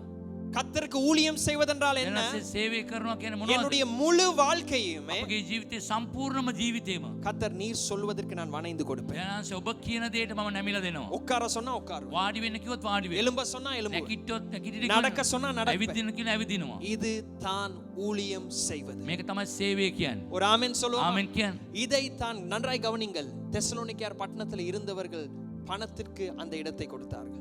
මේක තමයි තෙසලෝනික නුවරාය මුදලට මේ දේ ඉඩ දුන්නා. அழகுக்கு அந்த இடத்தை கொடுத்தார்கள். ලස්සනට ඉඩ දුන්නා. இது எனக்குள்ளே வருவதற்கு நான் எப்படியுமே வணைவேன். මේ දේ මා තුලට එන්නට කොයි විදියටත් මම නැමිලා යනවා. விக்கிரங்களுக்கு முன்பதாக வணங்க மாட்டோம். රූප නමස්කාරය ඉදිරියේ වඳින්නේ නැහැ. ஆனால் இந்த கர்த்தரால் கொடுக்கப்பட்ட நல்ல ஆசீர்வாதத்தை கூடி நான் பெற்றுக்கொள்வதற்கு நான் என்னை வணைந்து கொடுப்பேன். මම දේනාසේ දෙන මේ ආශිර්වාදය ලබා ගන්නට මම ඕන විදියකට නැමෙනවා. நான் சொல்கிறது புரிகிறதா? කියන දේ තේරෙනවා. இந்த காலை நேரத்துல கர்த்தர் தருகிற ஆசீர்வாதங்கள் கூடி දේනාසේ දෙන මේ උදෑසන දෙන ආශිර්වාදය. நல்ல ஆசீர்வாதங்கள். හොඳ ආශිර්වාදය. அதை கடவுளாய் மாற்றி விட வேண்டும். ඒක දේනාසේ වගේ වෙනස් කරන්න එපා. நல்ல ஆசீர்வாதங்கள் கெட்ட கடவுளாய் மாறும். හොඳ ආශිර්වාදේ නරක දෙවියෙක් කෙනෙකුට පත් වෙනවා. சில நேரத்துல நீங்க நினைப்பது எல்லாமே ඔබ හිතන දේවල් ඔක්කොම உங்களுடைய பிள்ளைகளுடைய வாழ்க்கை மாற வேண்டும். ඔබගේ දරුවන්ගේ ජීවිතය වෙනස් වෙන්න உங்களுடைய ඕනේ. மனைவியுடைய கணவனுடைய வாழ்க்கை மாற ඒ வேண்டும். ස්වාමි පුරුෂයා භාර්යාවගේ ජීවිතය වෙනස් වෙන්න அது ඕනේ. உண்மைதான். ඒක ඇත්ත තමයි. ஆனால் அந்த இடத்தை கர்த்தருடைய இடத்தை அவர்களுக்கு கொடுக்க முடியாது. නමුත් දෙවියන් වහන්සේගේ තැන ඔවුන්ට දෙන්න එපා. அவர்களுக்கு கொடுக்கவும் முடியாது. දෙන්න බෑ. கொடுத்தால் ඒක දුන්නොතින් நீங்கள் நசுக்கப்படுவீர்கள். அதான் வார்த்தை. ඔබ තැලෙනවා. நீங்கள் ஒரு அடிமையை போல ඔබ நசுக்கப்படுவீர்கள். වහලෙක් වගේ තැලෙනවා. நீங்கள் அடிமைத்தனத்திற்குள்ளே போவீர்கள். ඔබ වහල් භාවයට යනවා. அதெல்லாம் நல்ல ஆசீர்வாதங்கள். ඒක යහපත් ආශිර්වාදය. ஊழியம் ஒரு நல்ல ஆசீர்வாதம், සේවය යාපත් ආශිර්වාදය. மேன்மை ஒரு நல்ல ඒ ஆசீர்வாதம், උසස්වීම් යාපත් ආශිර්වාදය. பிள்ளைகள் நல்ல ஒரு ஆசீர்வாதம், දරුවන් යාපත් ආශිර්වාදය. குடும்பம் நல்ல ஒரு පවුල ஆசீர்வாதம். යාපත් ආශිර්වාදය. ஆனால் அது கடவுளாய் மாற முடியும். ඒක දෙවි කෙනෙක් ඉන්න බෑ. ஒரு ஆமென் சொல்லுவோம். ආමෙන් කියන්න. இதெல்லாம் இருதயத்திலே உண்டாகிற விக்கிரங்கள். මේ සිත තුළ ඇතිවෙන රූප නමස්කාරය. இந்த காலை நேரத்திலே கவனிங்க, இந்த செய்தியெல்லாம் வரும் பொழுது මේ පණිවිඩයන් එනකොට மற்றவருடைய வாழ்க்கையில எது விக்ரம் என்று நமக்கு உடனே அடையாளப்படுத்தும். අනිත් අයගේ තියෙන රූප නමස්කාරය මොනවද කියලා අපිට හොඳට පුළුවන් කියන්න. ஆனா எங்களுடைய இருதயத்திலே எது விக்ரமா இருக்கிறது என்று சொல்லி ஆண்டவர் தான் எங்களுக்கு உணர்த்தணும். අපේ ඇතුළේ තියෙන මේ රූප නමස්කාරය ගැන කියන්න පුළුවන් දෙවියන් වහන්සේට පමණයි. டேவிட் கிளார்க் என்று சொல்லுகிறதான ஒரு போதகர் இதற்கு சில நல்ல கேள்விகளை எழுப்புகிறார். ඩේවිඩ් ක්ලාක් කියන දේවදාසෙක් ලස්සන ප්‍රශ්න මේ උදෙසා எப்படி ගෙනෙනවා. உங்களுடைய இருதயத்திலே விக்கிரங்களை அடையாளப்படுத்துவது? කොහොමද ඔබගේ සිත් තුළ ඒ රූප නමස්කාරයේ සංකේතවත් කරන්නේ? நீங்கள் எதை மற்றவர்களுடைய வாழ்க்கையில அதிகமாய் வேல்யூ பண்றீங்க, கனம் பண்ணுகிறீங்க? අනිත් අය ඉදිරියේ මොනවද ඔබගේ ජීවිතයේ තියෙන වටිනාකමක් දෙන්නේ සමහර දේවල් වලට? இப்போ ஒரு ஆள் வந்து சொல்லுது, කෙනෙක් ඇවිල්ලා කියනවා எனக்கு யூடியூப்ல 10,000 ஃபாலோவர்ஸ் இருக்கிறாங்க. YouTube එකේ 10,000ක් ෆලෝවර්ස් ඉන්නවා. நீங்க கேட்டுட்டா அது சரி, பிரச்சனை இல்லை. ඒක ආලා කමක් නැහැ කිව්වා. அப்படியா பிரதர், ஓகே. එහෙමද අපිට? இன்னொரு ஆள் வந்து சொல்லுது, තව කෙනෙක් කියනවා நான் 3 மாசத்துல මාස 3න් 3 வேலை செய்து රැකියා 3ක් කරලා நான் இன்னொரு பிசினஸும் ஆரம்பிச்சிட்டேன். තවත් බිස්නස් එකක් පටන් ගත්තා. ஓகே. ඔව් හරි කමන්න. அதை எப்படி செஞ்சீங்க? ඒ කොහොමද කරේ? நாங்க மக்களுக்கு கொடுக்கிற கனம் எங்கள் இருதயத்துல எது விருப்பப்படுகிறதோ அதை சார்ந்து இருக்கிறது. අපි අනිත් අයට දෙන ගරුත්වය කොහොමද එන්නේ? අපේ ඇතුළාන්තයේ තියෙන කැමැත්ත අනුව තමයි ඒකට ඒව දෙන්නේ. இதுதான் எங்களுடைய விக்கிரங்களாய் அதிகமான நேரத்திலே மாறுகிறது. නිතරම අපගේ රූප නමස්කාරය වෙන්නේ අධික ලෙස ඒ වගේ දේවල් තමයි. கஷ்டப்பட்ட ஒரு ஊழியக்காரன் தன்னுடைய ஊழியத்தை குறித்து பேசும்பொழுது அது நமக்கு பெருசாய் கவர்ச்சியா இருக்காது. අමාරුවෙන් සේවය කරන සේවකයෙක්ගේ කතාවක් කානකොට අපිට ඒක සිත් ඇද ගන්නා සුළු වෙන්නේ නැහැ. ஆனா சிலருக்கு அது கவர்ச்சியா இருக்கும். ඒ සමහර අයට ඒක සිත් ඇද ගන්නවා. மற்றவருடைய வாழ்க்கையில எதை நீங்கள் மேன்மையாய் பார்க்கிறீர்களோ அதுதான் உங்கள் இருதயத்திலே அதிகமான நேரத்திலே விக்கிரமாய் மாறுகிறது. අනිත් අයගේ දේවල් ඔබ මොනවදේද උසස් ලෙස බලන්නේ? ඒක තමයි ඔබට රූප නමස්කාරයක් වෙන්නේ. சில நேரத்துல நல்ல ஒரு பெரிய வீடை வச்சிருக்கிற ஒரு நபரை முதல் முறையாய் சந்திக்கும் பொழுது ලොකු නිවසක් තියෙන කෙනෙක් ප්‍රථම වතාවට මුණ ගැහෙනකොට அந்த வீடை பார்த்தோன்னே ஒரு விதமான கனம் அவருக்கு வரும். ඒ ගේ දැක්ක ගමන් ඔහුට අමුතු ගෞරවයක් ඔබ දෙන්න බලනවා. கௌரவம் கொடுப்பது தவறல்ல. ඒ ගෞරවය දීම වැරද්දක් ஆனால் නෙවෙයි. மக்களுடைய வாழ்க்கையில கௌரவமும் அவர்களை மேன்மைப்படுத்துவதற்கான காரணம் என்ன?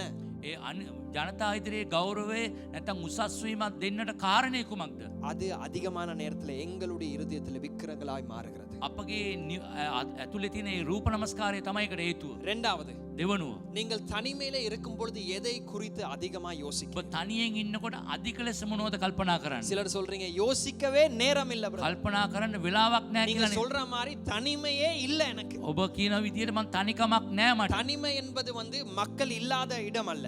ජනතාවක් නැති තැන නෙමෙයි சில තනිකම කියන්නේ. நேரத்துல மக்கள் உங்களை சார்ந்து இருப்பார்கள், சுற்றி இருப்பார்கள். ඔබ සමහර විට ජනතාව ඔබ කෙරේ වටේ ඉන්න පුළුවන්. ஆனா உங்கள் மனதிலே ஒன்று ஓடிக்கொண்டே இருக்கும். ඔබගේ මනස එකක් දුවනවා. எப்பொழுதும் அதுதான். නිතරම ඒකම තමයි. உங்கள் மனதை கலட்டி பார்த்தா ඔබගේ ඔළුව ගලවලා බැලුවොතින් அதுதான் நிறைஞ்சிருக்கு. ඒව තමයි පිරීලා තියෙන්නේ. இப்ப நான் சொல்றேன், இந்த பிரசங்கத்துல அந்த கதை கருட கதையோட அவுட். ඒ දේශනාවේ කරුගේ කතාවත් එක්ක ඉවරයි. இப்ப மிகுதியான காரியம் தான் மனதை நிரப்புது. අනිත් දේවලින් තමයි ඔබගේ මනස පුරවන්න ඕනේ. எது இரவு பகலாய் உங்கள் மனதை நிரப்பி இருக்கிறதோ அதுதான் உங்கள் விக்கிரம். රෑ දවල් ඔබගේ මනසේ මොනවද පිරීලා තියෙන්නේ? ඒක තමයි රූප නමස්කාරය. இது ஊழியக்காரனா இருக்கிற எங்களுக்கும் இருக்கிற சவால். සේවය කරන අපටත් අතින சில நேரத்துல අභියෝගයක්. கத்தரை மறந்துட்டு එනාන්සේව අමතක කරලා ஊழியத்தையே யோசிக்கிறோம்.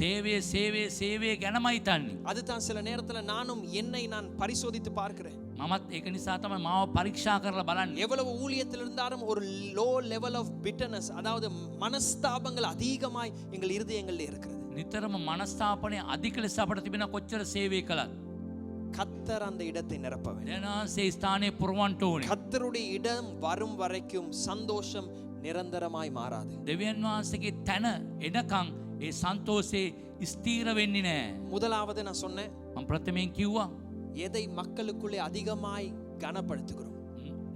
මොනවද ජනතාව තුළ ගෞරවයක් දෙන්නේ? சில நபர்களுடைய வாழ்க்கையில நான் அவருடைய பேச்சை கவனிக்கும் பொழுது எனக்கு தெரியும் அவர்கள் கனப்படுத்துகிற காரியம் இதுதான்.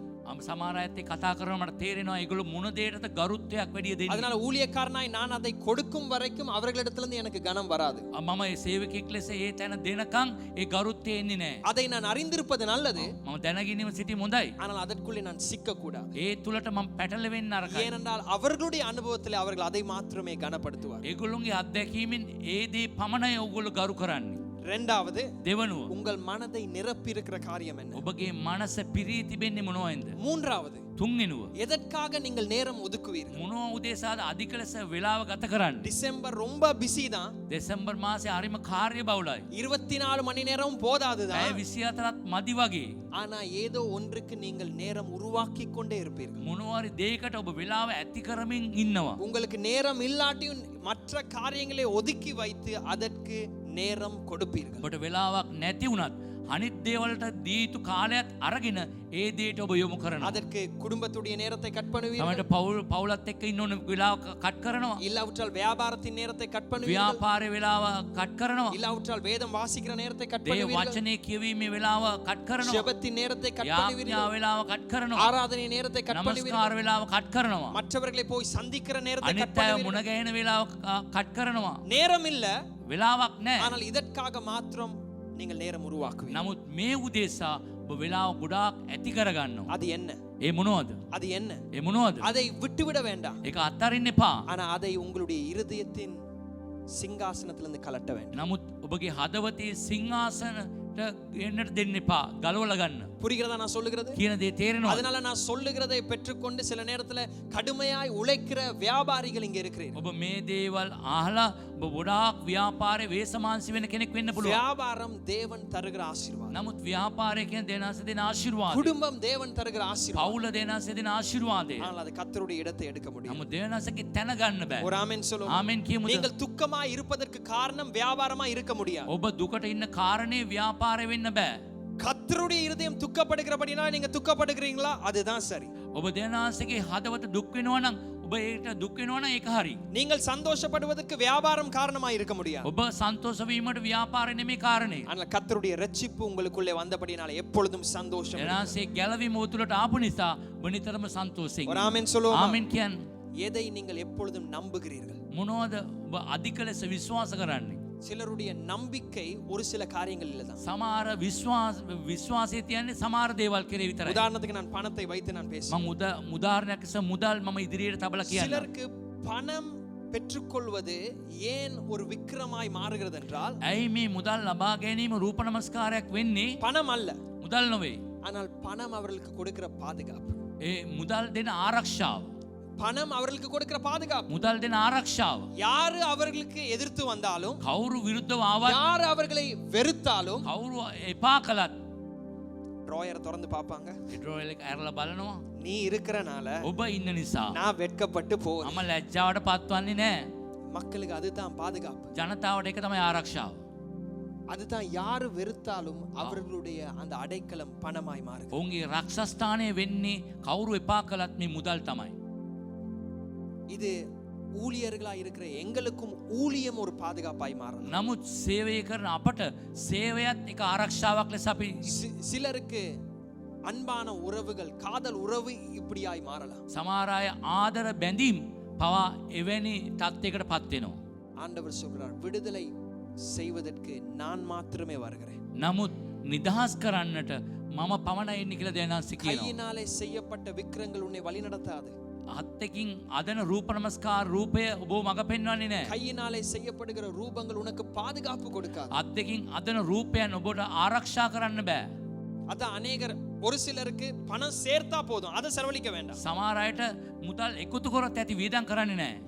அவங்க செலவழிக்கிறதுக்கு பணம் சேர்ப்பதல்ல. ඒගොල්ලෝ වියදම් කරන්නේ මේ මුදල් එකතු කරන්නේ. பணம் அல்ல பிரச்சனை, මුදල් නෙමෙයි ප්‍රශ්නේ. ஆனால் பணம் அவர்களுக்கு ஒரு விதமான பாதுகாப்பை கொடுக்கும். නමුත් මේ මුදල් එක විද්‍යාකාර ආරක්ෂාවක් උන්ට දෙනවා. பணம் சேர்க்கும் பொழுது ஒன்றை புரிந்து கொள்ளுங்கள், கர்த்தர் தான் உங்களை பாதுகாக்கிறார். නමුත් ඔබ මුදල් එකතු කරන මතක තියාගන්න දෙනවා තමයි ඔබ ආරක්ෂා ஒரு කරන්නේ. ஆமென் சொல்லுவோம். ආමෙන් කියන්න. இன்னும் சிலர் இருக்கிறார்கள், பணம் சேர்த்த உடனே சேமிக்கவே முடியாது, அதை செலவழிச்சே ஆகணும். සමහර අය ඉන්නවා මුදල් ලැබුණ ගමන් ඒක එකතු කරන්නම බෑ, වියදම් කරන්නමටම ඕනේ.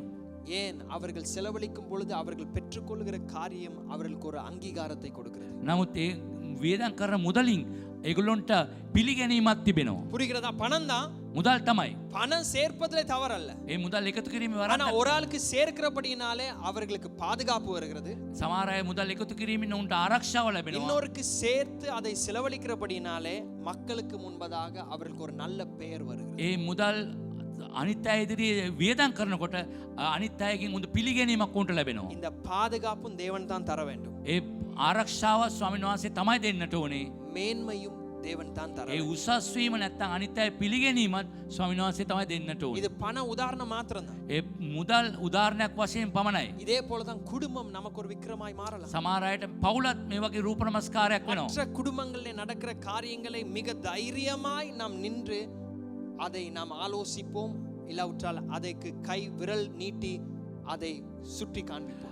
අනිත් අයගේ සමහර පවුල්වල වැරදි ගැන අපි හොඳට මන්ත්‍රණය කරනවා, නැත්නම් ඒක වැරදි විදියට ඇඟිල්ල දික් කරලා පෙන්නනවා. ஆனால் எங்கள் வீட்டிலே எங்கள் குடும்பத்திலே நடக்கிற காரியத்தை ஒரு நாளும் நாம் கை நீட்டி திருத்துவதும் இல்லை, மாற்றுவதும் இல்லை. නමුත් අපේ ගෙදර සිදුවෙන වැරදි අපි කවදාවත් ඇඟිල්ල දික් කරලා පෙන්වන්නෙත් නැහැ, ඒක වෙනස් කරන්නෙත් නැහැ. ஏனென்றால் அந்த குடும்பம் ஒரு விக்கிரமாய் மாறி, ඒක පවුල ඒගොල්ලන්ට රූප නමස්කාරයක් වෙලා තියෙනවා. யாரு என்னை விட்டு போனாலும் இந்த குடும்பம் என்னை விட்டு போக முடியும். කවුරු ගියත් මේ පවුල මාය ඇත්තරලා යන්නේ නැහැ. குடும்பம் அல்ல பிரச்சனை, පවුල නෙමෙයි ප්‍රශ්නේ. ஆனால் நாம் குடும்பத்தை வைத்து ஒரு விதமான அடைக்கலத்தை தேடுகிறோம். அந்த அடைக்கலம் தேவன் தான் தர வேண்டும். අපි මේ පවුල තබාගෙන රැකවරණයක් බලාපොරොත්තු වෙනවා. නමුත් රැකවරණය දෙන්න ඕනේ ස්වාමීන් වහන්සේ. நான் சொல்லுகிறதை நன்றாய் புரிந்து கொள். මම කියන දේ තේරුම් ගන්න. இதெல்லாம் தேவன் தருகிற ஆசீர்வாதம். මේ දෙවියන් වහන්සේ දෙන ආශිර්වාද. அது அந்தந்த இடத்திலே வைக்க வேண்டும். ඒ තැනන් වල තබන්නට ඕනේ. நாமளே இதை உருவாக்கி நம்மை மீட்பதற்கு முயற்சி செய்ய முடியாது. අපිම ඇති කරලා අපිව මුදවන්න කියලා අපි කියන්නට බෑ. சிலருக்கு ஆளுகை ஒரு தேவையாய் இருக்கிறது. සමහර අයට පාලනයේ බලයේ අවශ්‍යතාවයක් තිබෙනවා. இயேசு கிறிஸ்து சொல்கிறார், தன்னை தாழ்த்துகிறவனுக்கு கர்த்தர் ஆளுகையும் அபிஷேகத்தையும் தருவார். නමුත් යේසුස් ක්‍රිස්තුස් වහන්සේ කියන තමාව යටාත් කරන අයට පාලනයක් දෙනවයි කියලා. இந்த 4 காரியங்கள் தான். මේ කාරණා අතර තමයි. ஒரு சிலர் அதிக பிரயாசப்படுவது அவர்களுக்கு பாதுகாப்புக்காக. බොහෝ අය ඉතා වේසමාංශී වෙනවා ඒ ඔවුන්ගේ ආරක්ෂාව සඳහා. சிலர் அழகுக்கு பின்பதாக போவது அதற்கான காரணம் என்ன? மக்கள் அவர்களை குறித்து நினைக்கிற விதம்.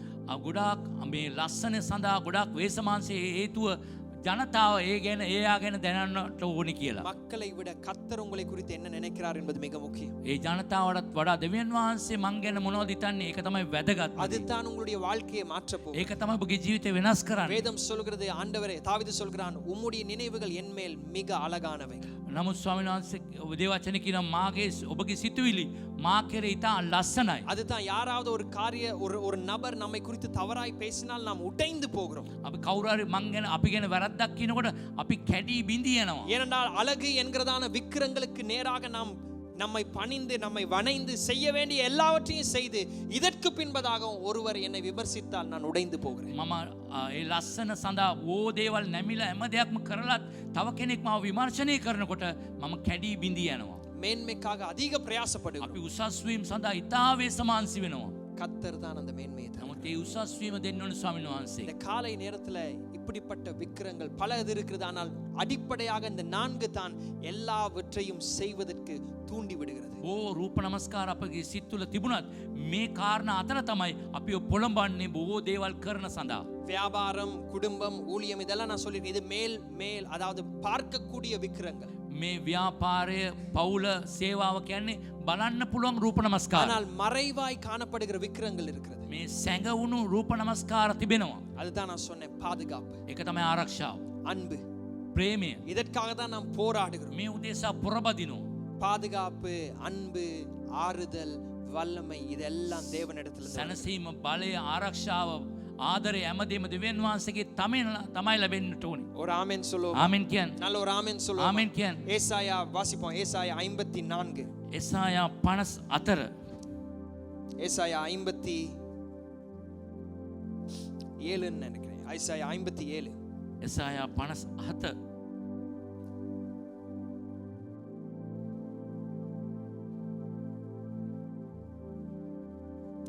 விக்கிர ஆராதனை கர்த்தருக்கு எவ்வளவு அருவருப்பானது. දෙනාසේ රූප නමස්කාරය කොතරම් පිල්කුල් සාගත. விக்கிர ஆராதனையை தேவன் பார்க்கும் பொழுது රූප නමස්කාරය බලනකොට கர்த்தர் எப்படியாய் பார்க்கிறார், அவருடைய வரைபடம் என்ன? කොහොමද එතුමා බලන චිත්‍රය?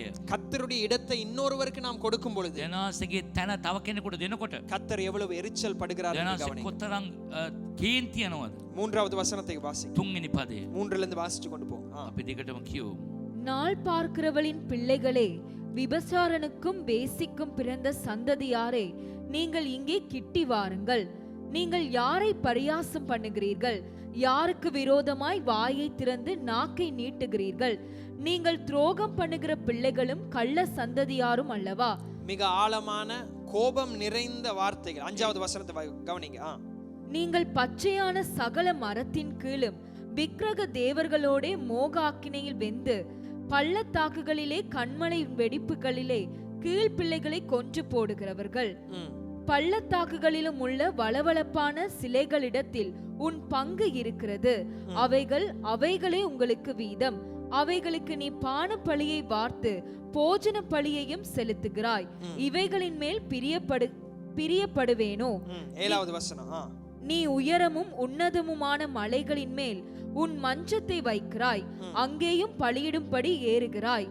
கதவுகளுக்கும் நிலைகளுக்கும் பின்னாக உன் ஞாபக குறியை வைக்கிறாய். நீ என்னை விட்டு போய் மற்றவர்களுக்கு உன்னை வெளிப்படுத்தினாய். ஏறி போய் உன் மஞ்சத்தை அகலமாக்கி அவர்களோட உடன்படிக்கை பண்ணினாய்.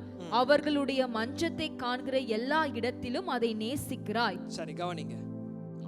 விக்கிர ஆராதனையை தேவன் பார்க்கும் பொழுது රූප නමස්කාරය දෙනාසේ බලනකොට கர்த்தர் அதை விபச்சாரமாய் பார்க்கிறார். ඒක කාමිච්ඡාචාරය ලෙස බලනවා. அதான் சொல்லுகிறார், பார்க்கிறதான எல்லா மலைகளிலும் நீ விபச்சாரம் செய்கிறாய். හැම දකින කඳුවල ඔබ කාමිච්ඡාචාරය කරනවා.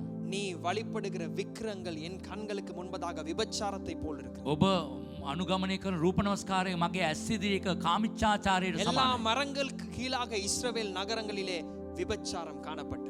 හැම ගහක් යටම ඊශ්‍රායෙල් ජනතාව කාමිච්ඡාචාරය කරනවා. விபச்சாரம் என்று சொல்லும் பொழுது කාමිච්ඡාචාරය කියලා කියනකොට விக்கிரங்களை அவர்கள் வழிபட்டு வந்தார்கள். රූප නමස්කාරය තමයි උන් මග පෙන්නගෙන කියලා තියෙන්නේ. கர்த்தருடைய இடத்தை இன்னொன்றுக்கு கொடுக்கும் பொழுது දෙවියන් වහන්සේගේ තැන තව තැන දෙයකට දෙනකොට அது எப்படியாய் பார்க்கப்படுகிறது? ඒක කොහොමද බලන්නේ ස්වාමීන් වහන්සේ? வேதத்தின்படி දේ වචනේ අනුව அது விபச்சாரமாய் ඒක பார்க்க. කාමිච්ඡාචාරයට සමානයි. அவ்வளவு ஆழமான இது ஒரு செயல். තරම් ගැඹුරු ක්‍රියාවක්. அதுதான் நம்முடைய வாழ்க்கையில நாம் சந்தோஷம் இல்லாமல், ඒ නිසා තමයි අපගේ ජීවිතේ සන්තෝෂය නැතුව, நம்பிக்கை இல்லாமல், බලාපොරොත්තුවක් නැතුව, கர்த்தருடைய உண்மையான அன்பிலே நடக்காமல், දෙනාසේගේ සැබෑ ප්‍රේමයෙන් අපි ජීවත් වෙන්නේ නැතුව, மேலோட்டமான ஒரு ஆவிக்குரிய வாழ்க்கை. අපි උඩින් පල්ලෑන් විතරක්. இந்த காலை நேரத்துல நான் மாறுவதற்கு என்ன பெரிதான காரியம் நான் தப்பு செஞ்சிருக்கிறேன்? ඔබ වෙනස් වෙන්නට මොනවද මම ලොකු වැරද්දක් කරේ? இந்த காலை நேரத்துல මේ උදෑසන கர்த்தரின் மேலே அன்பு இல்லாத எல்லாருமே இந்த காலை நேரத்துல மனம் திரும்பணும்.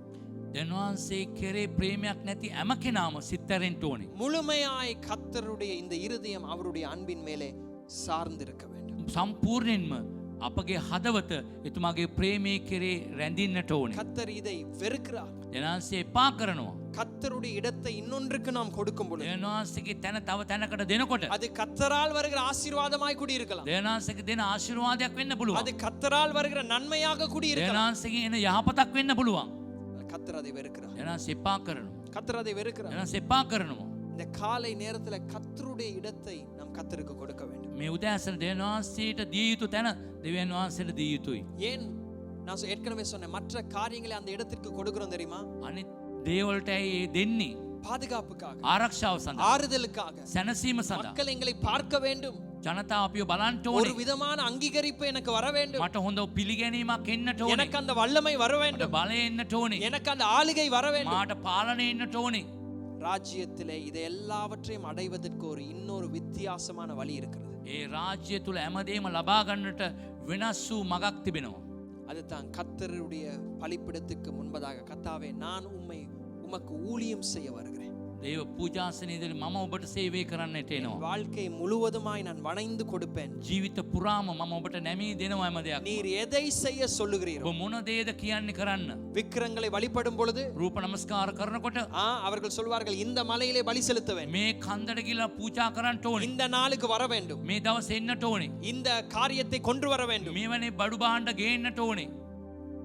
அப்படி செய்கிற நாம் ஆண்டவர் சொல்கிறார், எனக்காக நீ ஊழியம் செய். ඔබ ඒම කරන ඔබ මා උදේසත් මං කියන විදිහට කරන්න. கர்த்தாவே நீ சொல்லுகிறதை நான் செய்ய, ඔබ කියන දේ කරන්නට உமக்கு நான் வணைந்து கொடுக்க. ඔබට මම නැමී දෙන්නට. நீர் எதையெல்லாம் சொல்லுகிறீரோ මොනවද කියන්නේ? அதையெல்லாம் நான் செய்வேன். ඒ හැම දෙයක්ම මම කරනවා. விக்கிர ஆராதனையிலிருந்து கலட்டப்படுவதற்கு ஒரே வழி கர்த்தருக்கு முழுமையான ஊழியம் செய்வது. ඒ රූප නමස්කාරයෙන් සම්පූර්ණයෙන්ම ගැලවිලා එන්නට එකම මාර්ගය දෙවියන් වහන්සේට සේවය කිරීම. இந்த விபச்சாரத்திலிருந்து கலட்டப்படுவது. මේ කාමීච්ඡාචාරයෙන් ගැලවෙන්නට மிக அழகான சத்தியம் என்ன මේ தெரியுமா? ලස්සන සත්‍යතාවය මොනවද දන්නවද? இந்த அன்பு, உலகத்தின் அன்பு எங்களை கவர்ந்திருந்தால் මේ ලෝකයේ ප්‍රේමය අපි ඇදගෙන තිබුණොතින් இன்னும் மேலான ஒரு அன்பு நம்மை கவர வேண்டும். ඊටත් වඩා ඉහළ ප්‍රේමයක් අපි ඇද ගන්නට ඕනේ. உங்களுடைய பிள்ளை இரவுல எழும்பி, ඔබගේ දරුවා රෑ නැගිටලා அம்மா ஒரு பயங்கர கனவு நான் கண்டேன், අම්මේ භයානක හීනයක් මන් දැක්කා. ஒரு பேய் வார மாதிரி இருந்துச்சு. යක්ෂයෙක් කෙනව දැක්කා.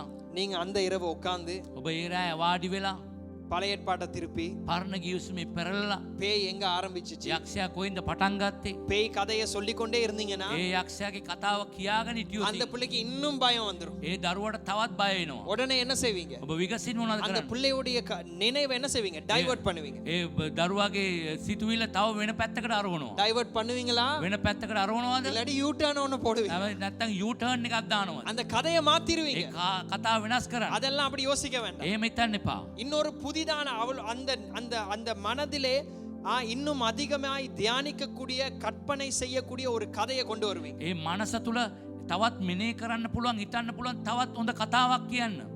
அதே போல தான் உங்களுடைய இருதயம் மீண்டுமாய் கர்த்தருக்கு திருப்பப்படுகிறது. ඔබගේ සිතත් ඒ වගේ දෙවියන් වහන්සේ පැත්තට නැවත ඇරෙන්නට ඕනේ. அன்பு என்பது நான் பல நேரங்களில் சொல்லியிருக்கிறேன், சாதாரணமா இருக்கலாம். ප්‍රේමය මං බොහෝ වතාවක් කියලා ප්‍රේමය කියන්නේ සාධාරණ වෙන්න පුළුවන්. ஆனா கர்த்தருடைய அன்பு தான் எல்லாவற்றிலும் இருந்து உங்களை கலட்டி கொண்டு வருகிறது. නමුත් දෙවියන් වහන්සේගේ ප්‍රේමය තමයි හැම පැත්තකින්ම බහුව වෙලා ඉන්න පැත්තෙන් ගලවලා ගන්න පුළුවන් உங்கள் ප්‍රේමය. இருதயம் பல காரியங்களுக்கு கவர்ந்திருக்கலாம். ඔබගේ සිත මෝ දේවල්ට ඔබ ඇදිලා යන්න පුළුවන්. நீங்கள் கலட்டுவதல்ல, ඔබට ගලවන්නව නෙවෙයි. கர்த்தருடைய அன்பு உங்களை கவர வேண்டும். වහන්සේගේ ප්‍රේමය තමයි ඔබ ගලවලා ගන්න ஒரு ඕනේ. ஆமென் சொல்லுவோமா? ආමෙන් කියමුද? அதுதான் யோவான் சொல்லுகிறார் அவருடைய கடிதத்தின் கடைசி வசனத்தில், යෝවාන් තුමා අන්තිම ලිපියේදී කියනවා விக்கிரங்களுக்கு உங்கள் இருதயங்களை பாதுகாத்துக் கொள்ளுங்கள். ඔබගේ රූප නමස්කාරයට අසු නොවී ඔබගේ සිත ආරක්ෂා කරගන්න. உங்கள் இருதயத்தை நன்றாய் கவனிங்க. உங்கள் இருதயத்தை வேலியாக காக்கக்கூடிய ஒரே வேலி கர்த்தருடைய அன்பு. ඒ හදවත වට කරලා තිබුණා වූ ඒ වැට මොනවද කිව්වොත් දෙවියන් වහන්සේගේ ප්‍රේමය. உங்கள் விக்கிரத்தின் சிங்காசனத்தில் உட்கார வரும் பொழுது எதுவுமே போராடாது, ஆனால் அன்பு உங்களை பாதுகாக்கும். ඔබගේ රූප නමස්කාරය ඔබගේ සිංහාසනයට එනකොට ඔබ ආරක්ෂා කරන්න එකම දේ තමයි දෙවියන් වහන්සේගේ ප්‍රේමය. கல்வாரியிலே ஜெயிக்க பண்ணினது கர்த்தருடைய அன்பு. ඒ කල්වාරියේ ජයග්‍රහණය කරෙත් යේසුස් වහන්සේගේ ප්‍රේමය. இன்றைக்கு நித்தியத்தை நமக்கு சுதந்திரமாய் கொடுப்பது கர்த்தருடைய அன்பு. ඒ සදාකාලික ජීවිතයේ දෙන්නෙත් එතුමාගේ ප්‍රේමයයි. இந்த காலை நேரத்துல நாம ஆராதனை முடியும் பொழுது இது பல நேரங்கள்ல சொல்லுகிறோம். අපි බොහෝ නමස්කාරය අවසන් වෙනකොට බොහෝ වතාව ඔබට කියනවා இயேசு கிறிஸ்துவுடைய கிருபையும் යේසුස් වහන්සේගේ කරුණාවත් பிதாவானவருடைய පියාණන් වහන්සේගේ பரிசுத்தத்தானே சொல்றது. சொல்ற நேரம் எங்க கவனம் இருக்கு? பரிசுத்த ஆவியினுடைய அன்னோனி ஐக்கியம், සුදත්මන් වහන්සේගේ අන්‍යෝන්‍ය සහභාගීකම, இயேசு கிறிஸ்துவுடைய கிருபை, යේසුස් වහන්සේගේ කරුණාවත් பிதாவானவருடைய அன்பு. පියාණන් වහන්සේගේ ප්‍රේමය. அந்த அன்பு தான் ඒ ප්‍රේමය තමයි பாதாளத்திலே போய் விழுந்து கிடக்க வேண்டிய எங்களை மீட்டுக் கொண்டது. පාතාලයට වැටිලා ඉන්නට ඕන අපිව මුදෝලා ගත්තේ. கிறிஸ்துவை மீண்டுமாய் உயிர்ப்பித்தது. ක්‍රිස්තුස් වහන්සේව නැවත උත්ථාන කළේ. பாவமாய் இருந்ததான பாவத்துல வாழ்ந்த எங்களுக்கு ஒரு மீட்பை அனுப்பினது. පාපේ ඉන්න අපට මිදීමක් යැව්වෙත්. அன்பு மிக ஆழமானது, பிரேமிய. அன்பு மிக பெரியது. ප්‍රේමය ඉතාමත්ම ගැඹුරුයි, ඉතාමත්ම විශාලයි. இந்த காலை நேரத்துல கர்த்தருடைய அன்பு நம்மை கவராமல் நாம் எதையும் சரிப்படுத்த முடியாது. එයනාසගේ ප්‍රේමය අපිව ඇදගත්තේ නැත්තම් අපි කිසි දෙයක් අපිට හරිගස්ස ගන්න බෑ. கர்த்தருடைய அன்பு நிரந்தரமானது. එයනාසගේ ප්‍රේමය සදාකාලිකයි. கடந்த வாரத்துல நீங்க செய்திகள் கேட்டிருப்பீங்க. ගිය සුමාන ඔබ පණිවිඩයන් අසන්න පුළුවන්. சிரியா தேசத்திலே 53 வருடங்களாக கொடூரமான ஆட்சி செய்தவரையே துரத்தி விட்டுட்டாங்க. සිරියා දේශයේ අවුරුදු 53ක් ඉතා දරුණු ලෙස පාලනය කරපු අයම එලෝලා දැම්මලු. உலகத்திலே கொடூரமான சிறைச்சாலை மெக்சிகோல தான் இருக்குது. ලෝකේ දරුණුම ඉරගෙවල් තිබෙන්නේ මෙක්සිකෝවල. ஆனால் இப்பொழுது இப்பொழுது பார்க்கப்படுகிற உலகத்திற்கு சிரியா தேசத்தின் அந்த சிறைச்சாலை மிக கொடூரமானது. නමුත් සිරියා දේශයේ දැන් දකින ඒ ඉරගෙවල් බැලුවම ඊට වඩා දරුණුවට තිබෙනවා. உயிரோடு மக்களை புதைத்திருக்கிறார். ඒ පන පිටින් වලලනවා. மக்களை உயிரோடு வைத்து ஒரு பானை நசுக்கி எடுப்பதை போல மக்களை நசுக்கி சாகடித்திருக்கிறார். ඒ පන පිටින්ම පහගලා මරණවලු මිනිස්සුන්. இதிலே வெளியிலே கொண்டு வரப்பட்ட ஒரு மனுஷன் மீண்டுமாக அந்த சிறைச்சாலைக்கு போய் ஒரு பேட்டி கொடுக்கிறார். ඒ එළියට ආපු මිනිසෙක් නැවතත් ඔව් කතාවත් කරනවා. அவர் ஒரு தூணிலே கட்டப்பட்டார். அந்த தூணுக்கு முன்பதாய் வந்து நிற்கிறார். ඒ කණුවේ ගැටගාලා තිබ්බලු ඒ කණුව ඉස්සරහා පිටම ඇවිල්ලා කියනවා. இப்ப நம்ம வீட்ல நம்ம ஏதாவது கிளாக்கோ ஏதாவது மாற்றுவதற்கு ஒரு ஏணி வச்சிருப்போம் இல்ல? අපි සාමාන්‍යයෙන් උල්ලෝසුවක් එල්ලන්න අපි මේ ඉනිමකක් තිබෙනවා නේද? ஒரு 2 அடி 3.5 அடி உயரத்திற்கு ஒரு ஏணி அங்க இருக்குது. අඩි 3ක ඉනිමකක් තිබෙනවා. அவர் சொன்னார் அவர் கொண்டு வரப்பட்ட நாள்ல இருந்து அவருடைய கண் கட்டப்பட்டு தான் இருந்தது. ඒ ගෙනාපු දවසේ ඉඳලා ඇස් ගැට ගහලා තමයි அந்த තිබුණේ. ஏணியில ஏற வைப்பாங்களாம். ඒ ඉනිමගේ නගින්න තියනවලු. ஏறிட்டு சொல்வாங்களா நீ உயரமான ஒரு மலையில இருக்கிற. ඔබ උස්ස කන්දක ඉන්නවා. அதனால இப்பொழுது நாங்க அடிச்சாலும் நீ விழக்கூடாது. උඹ ගැව්වොත් හරි වැටෙන්න නරකයි. அதனால இவர் என்ன மனுத்தியால கணக்கா தன்னை அப்படியே என்ன சொல்றது தன்னை பிடித்து கொண்டு மனுத்தியால கணக்கா இருப்பாராம். மலையில இருக்கிறேன் நான் விழுந்துட கூடாதுன்னு சொல்லி. මම පැය ගණන් ඉන්නවලු කන්ද මුදුනේ ඉන්න නිසා වැටෙන්න හොඳ නැහැ කියලා. அவருடைய கால் எல்லாம் நடுங்க ඒ ஆரம்பிக்கும் பொழுது කකුල් වෙවුලන්න පටන් ගන්නකොට அவர்கள் என்ன செய்வார்களாம் அந்த ஆபீசர்ஸ் வந்து அந்த லெடரை எத்தி விடுவார்கள். ඒ ඔෆිස් වල ඉනිමකට පාර ගහනවා. அவர் விழும் பொழுது ஒவ்வொரு முறையும் விழும் பொழுது හැම පාරක්ම වැටෙනකොට இதுதான் நான் கடைசியா அதாவது உயிரோடு இருக்கிற இதுதான் என்னுடைய சாவுன்னு விழுவார். එයා හිතනවා දැන් මම මේ තමයි මේ අන්තිම මොහොත මැරෙන්න යන්නේ කියලා හිතනවලු. அந்த லெடரை பார்க்கும் பொழுதே அவருக்குள்ள ஏற்பட்ட பயம் மிக ஆச்சரியமா இருந்தது அந்த வீடியோல. ඒ ඉනිමක දකින්නකොට එයාගේ හදවතේ තිබෙන ඒ ගැස්ම ඉතා පුදුම සාගතයි. அவர் அதுல ஒரு வார்த்தை சொல்றார். ඒ වචනයක් කියනවා. நான் இங்க வந்து இந்த பேட்டி கொடுப்பதற்கு காரணம் මම මේ කතාව මේකට ඇවිල්ලා කියන්නට හේතුව வாழ்க்கையில ஒரு உண்மை இருக்கிறது. ජීවිතේ ඇත්තක් තිබෙනවා. அவர் சொல்லுகிறார் එයා කියනවා எந்த கண்ணீருக்கும் ஒரு முடிவு இருக்கிறது. කඳුලට අවසානයක් තිබෙනවා. எனக்கு தெரியும் நீங்க ஆமென் போடுவீங்க. ආමෙන් කියලා මම කියයි කියලා දන්නවා. இதத்தான் நம்மளும் எத்தனையோ முறை சொல்லிட்டு இருக்கோம். අපිත් ඒක තමයි බොහෝ වතාවක් කියන්නේ. ஆனா கவனிங்க අවධානය යොමු කරන්න. எப்படி கண்ணீருக்கும் உபத்திரவத்திற்கும் ஒரு முடிவு இருக்கிறதோ ඒ කඳුලට ඒ උපද්‍රවයන්ටත් අවසානයක් තිබෙනවා වගේ. இதன் மறுபக்கம் என்னவென்றால் තව ඒක ඊළඟ පැත්ත. சந்தோஷத்திற்கும் ஒரு முடிவு இருக்கிறது. සන්තෝෂයට අවසානයක් තිබෙනවා.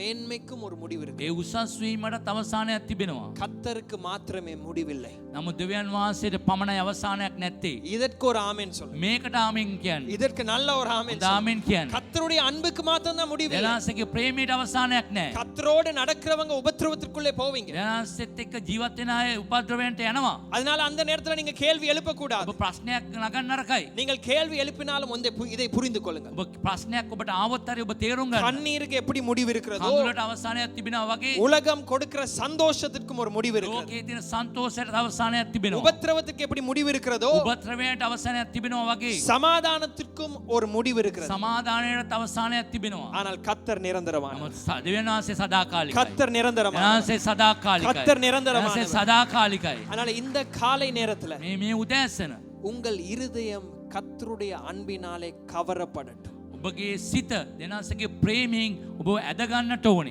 பாதுகாப்புக்கு அலைந்து திரிய வேண்டாம். ආරක්ෂා සඳහා හැමතැන ඇවිදින්නට ඕනේ. அன்புக்கு அலைந்து திரிய வேண்டாம். ප්‍රේමයට ඇවිදින්නට ඕනේ නෑ. மேன்மைக்கு அலைந்து திரிய උසස් வேண்டாம். වීම සඳහා හැමතැන යන්නට இன்றைக்கு ඕනේ නෑ. இவ்வளவு சோர்வா இந்த செய்தியை கேட்பதற்கு உங்களுக்கு தெரியும் என்ன காரணம் என்று. ඔබ මෙතරම් මැලි විදියට මේ දේශනා ආන්නට කාරණාව කුමක්ද කියලා ඔබ දන්නවා. நீங்கள் ஆலயத்திற்குள்ளே வரும் பொழுது எந்த விதமான உற்சாகம் இல்லாமல் வருவதற்கு காரணம் මේ இருக்கிறது. දේවස්ථානට එනකොට කිසිම උනන්දු වීමක් නැතුව එන්නට කාරණේ ඔබ දන්නවා. அதை மறந்து விடுங்கள் என்று நான் சொல்லவில்லை. ඒක අමතක කරන්න කියලා මම කියන්නේ නෑ. ஆனால் அதில் போடுகிற பாரத்தை அதில் போட வேண்டாம், கர்த்தரின் மேலே போடுங்க. ඒ දාන බර ඒට දාන්න නැතුව දෙවියන් වහන්සේ කෙරේ තබන්න. உங்களுடைய பிள்ளைகளின் மேலே எதிர்பார்ப்பு இருக்கலாம். දරුවන් කෙරේ බලාපොරොත්තු තියාගන්න හොඳයි. ஆனால் ஒரு பொழுதும் சந்தோஷத்தை அவர்கள் மேல் போட வேண்டாம். නමුත් ඔබගේ සන්තෝෂය දරුවන් කෙරේ දාන්න එපා. உங்கள் கணவன் மேலே மனைவியின் மேலே எதிர்பார்ப்பு இருக்கலாம். භාර්යාව ස්වාමි පුරුෂයා කෙරේ බලාපොරොත්තු තියෙන්න පුළුවන්. ஆனால் சந்தோஷத்தை தேவனின் மேலே வைக்க வேண்டும். සන්තෝෂය දෙවියන් වහන්සේ කෙරේ තබන්න. அவர்கள் எல்லாம் நல்ல ஆசீர்வாதங்கள். එය හොඳ ආශිර්වාදයක්. உங்கள் வியாபாரத்தின் மேலே உங்கள் சந்தோஷம் போகவே கூடாது. ඔබගේ ව්‍යාපාරය කෙරේ ඔබගේ සන්තෝෂය නරකයි. அது நல்ல ஒரு ஆசீர்வாதம். ඒක හොඳ ආශිර්වාදයක්. அது நல்ல ஒரு ஆசீர்வாதம். හොඳ ආශිර්වාදයක්. ஊழியத்தின் மேலும் உங்கள் சந்தோஷம் போக கூடாது. සේවය කෙරෙත් ඔබගේ සන්තෝෂය නරකයි. சந்தோஷம் கர்த்தரின் மேல். සන්තෝෂය දෙවියන් වහන්සේ කෙරේ. ஊழியம் ஒரு ஆசீர்வாதம். සේවය ආශිර්වාදයක්. குடும்பம் ஒரு ஆசீர்வாதம். පවුල ආශිර්වාදයක්. வியாபாரம் ஒரு ව්‍යාපාර ஆசீர்வாதம். ආශිර්වාදයක්. தொழில் ஒரு ஆசீர்வாதம். රැකියාව ආශිර්වාදයක්. கர்த்தர் கர்த்தரின் மேலே என் சந்தோஷம் இருக்கு. ඒ දෙවියන් වහන්සේ කෙරේ තමයි මගේ සන්තෝෂය. கர்த்தரின் மேலே என் பாதுகாப்பு. දෙනාසේ කෙරේ තමයි මගේ ආරක්ෂාව. கர்த்தரின் மேலே தான் என் மேன்மை இருக்கு. දෙනාසේ කෙරේ තමයි මගේ උසස් වීම. நான் சொல்லுகிறதை இது கடினமாய் சிலருக்கு இருந்தாலும் සමහර අයට මේක හරිම දරුණුවට තිබුණත් ஆனால் கர்த்தர் நம்மை விக்கிரங்களிலிருந்து வெளியே கொண்டு දෙනාසේ අපගේ රූප නමස්කාරය අපි ගලවලා අරන් තියෙනවා. கர்த்தர் தருகிற ஆசீர்வாதங்களை விக்கிரங்களாய் மாற்றி விடுவார். දෙනාසේ දෙන ආශිර්වාදයේ රූප නමස්කාරයක් ඇටියට විනාශ කරන්න එපා. இதுதான் நமக்கு மிக முக்கியமானது. මේක තමයි තාමත්ම වැදගත්. கர்த்தர் இன்றைக்கு நம்மை கவரும் பொழுது දෙනාසේ අපි සිත් ඇද ගන්නකොට அதுல இருக்கிற அடையாளம் என்ன? ඒකේ සංකේතය இதை මොනවද? வாசித்து நாம் நிறைவு செய்ய போகிறோம். අපි කියවලා අවසන් කරන්න 2 යනවා. சாமுவேல் 7வது அதிகாரம். 2 சாமுவேல் 8 වෙනි 2 පරිච්ඡේදය. சாமுவேல் 7வது அதிகாரம். 2 சாமுவேல் 8 වෙනි පරිච්ඡේදය. தாவீது நல்ல ஒரு உதாரணம். දාවිත් තුමා හොඳම උදාහරණය. 2 சாமுவேல் 7வது அதிகாரம் 1வது வசனம். 7:1 2 சாமுவேல் 8 වෙනි පරිච්ඡේදයේ පළවෙනි පදය. கர்த்தர் ராஜாவை எல்லாரும் திருப்பிட்டீங்களா? திருப்பிருங்க. හැමෝම පෙරලා ගත්තද? சரி, வாசிப்போம். கர்த்தர் ராஜாவை சுற்றிலும் இருந்த அவனுடைய எல்லா சத்துருக்களுக்கும் அவனை நீங்களாக்கி இளைப்பாற பண்ணின போது. ஓகே, போதும். தாவீது ஒரு ராஜாவாய் மாற்றப்பட்டான். දාවිත් තුමා රජ කෙනෙක් ඇටියට වෙනස් කළා. ஆனால் அவனுடைய அழைப்பு ஆரம்பிக்கும் பொழுது அவனுடைய சொந்த ஜனங்கள் அவனுக்கு விரோதமாய் இருந்தார்கள். එයාව කැඳවීමක් ලැබිලා පටන් ගන්නකොට තමාගේ අයිති ජනතාව විරුද්ධව ආවා. அவனுடைய ஒரு கூட்டம் அவனை அங்கீகரித்த பொழுது இன்னொரு நகரம் அவனுக்கு எதிர்த்திருந்தது. ඒ කණ්ඩායමක් ඌ පිළිගත්තම තව නගරයක් ඌට විරුද්ධව ආවා. அதனால தாவீதுக்கு பல விதத்திலே எதிர்ப்பு வந்தது. ඒ නිසා දාවිත් තුමාට බොහෝ පැති වලින් நான் විරුද්ධකම් சொல்றதை ආවා. நன்றாய் கவனிங்க. මං කියන දේ අවධානය යොමු කරන්න. ஆனால் இப்பொழுது தாவீதுடைய நிலைமையை சற்று கவனிங்க. දැන් බලන්න දාවිත් තුමාගේ தත්ත්වය. நமக்கு பிரச்சனை தேவை இருக்கும் பொழுது நாம் கர்த்தரை தேடுவது நல்லதுதான். අපිට ප්‍රශ්න අවශ්‍යතාවයෙන් තිබෙනකොට දෙනසේ සොයන එක යහපත්.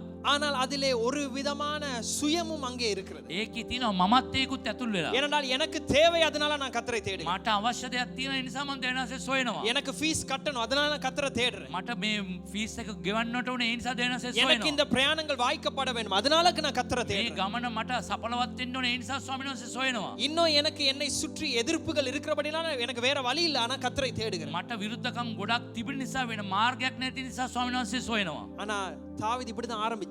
දාවිත් තුමත් එහෙම පටන් இந்த ගත්තා. வசனத்தின் வார்த்தைகள் என்ன சொல்லுகிறது? මේ වචනේ මොනවද කියන්නේ?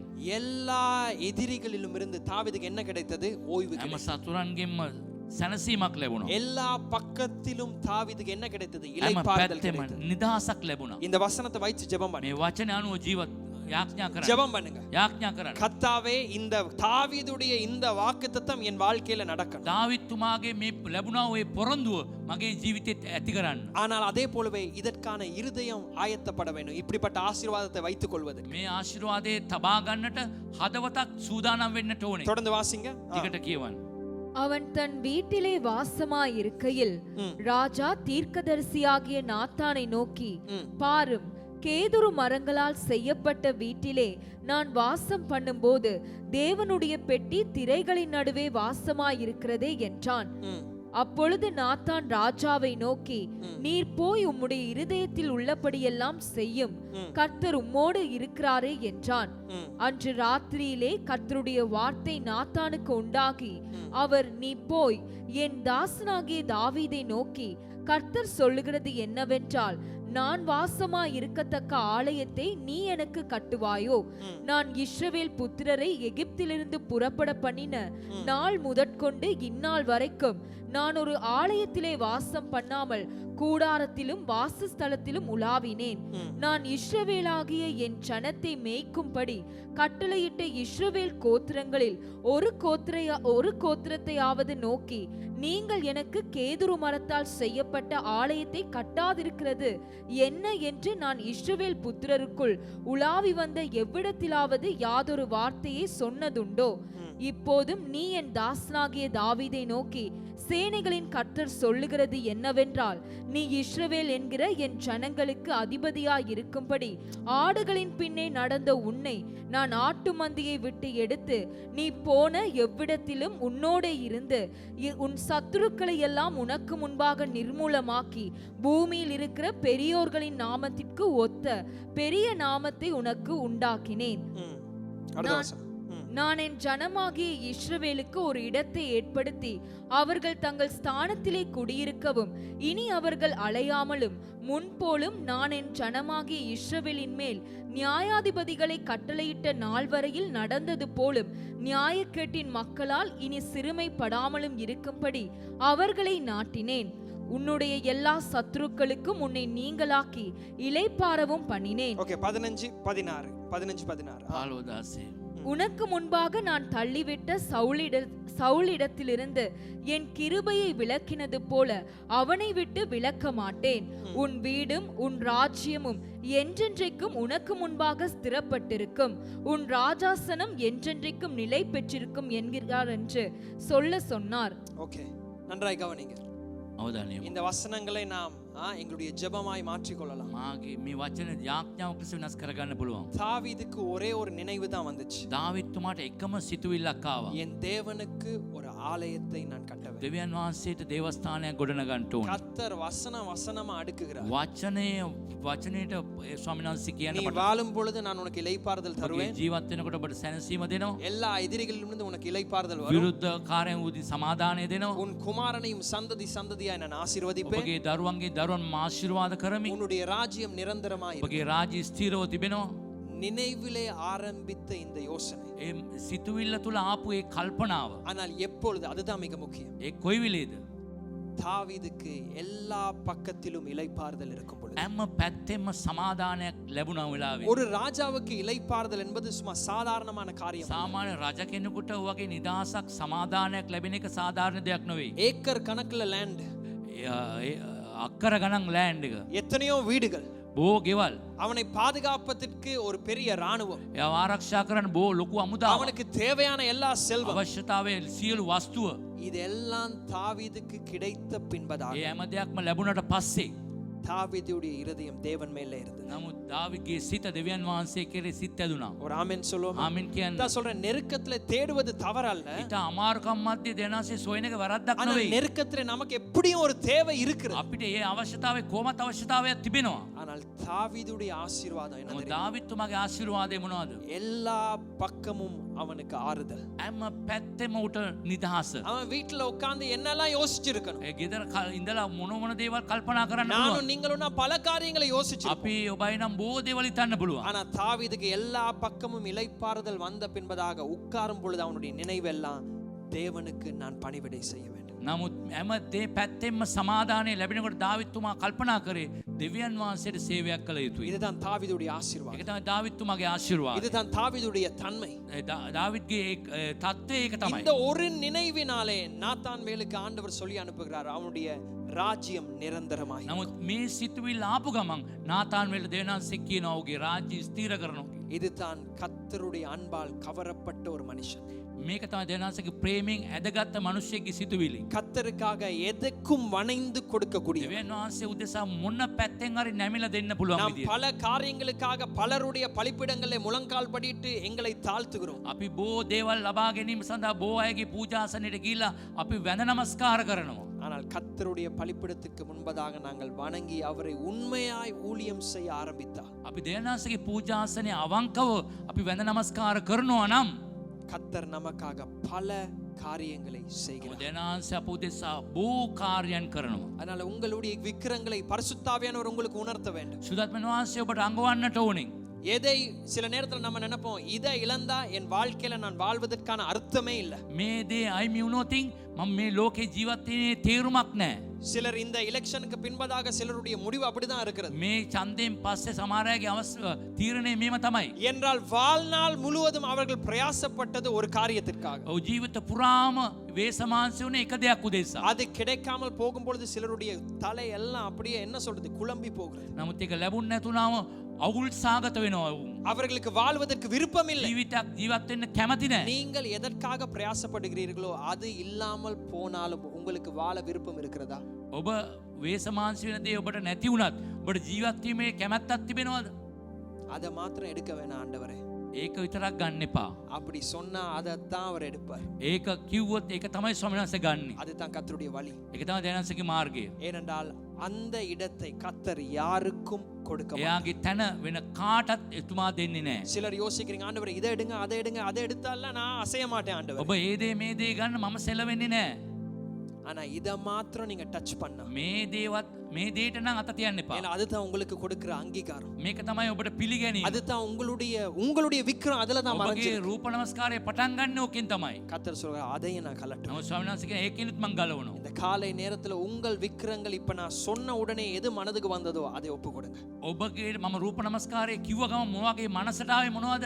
ඒක ගලවලා දාන්න. அது ஊழியமா இருக்கலாம், සේවය වෙන්න පුළුවන්. அது அழைப்பா இருக்கலாம். ඒක කැඳවීම වෙන්න පුළුවන්. கர்த்தருடைய இடத்தை சிஸ்டிப்புக்கு கொடுக்க முடியாது. දෙවියන්සේගේ තැන මැවීමට දෙන්න බෑ. யாவரும் கர்த்தருடைய சமுத்திரம் හැමෝම දේව අභිමුඛයෙන්. நம்புகிறோம் இந்த ஆராதனையானது உங்களுக்கு ஆசீர்வாதமாக அமைந்திருக்கும் என்று. இன்றைய நாளிலும் கேட்ட தேவ வார்த்தையானது உங்களுடைய விசுவாசத்தை வளர்த்து தேவன் வருகின்ற நாட்களிலே உங்களுக்கு நன்மை செய்வாராக. தொடர்ந்தும் எங்களுடைய ஊழியங்களுக்காக ஜெபித்துக் கொள்ளுங்கள். மேலும் உங்களுக்கு தேவ செய்திகளை கேட்க வேண்டுமானால் எங்களுடைய மிஸ்பா பிரேயர் ஆபீஷியல் என்கிறதான யூடியூப் சேனலையும் Mizpah Prayer Missionary Ministry Facebook பேஜையும் ஃபாலோ செய்து கொள்ளுங்கள். தேவன் தாமே உங்களை ஆசீர்வதிப்பாராக. ஆமென்.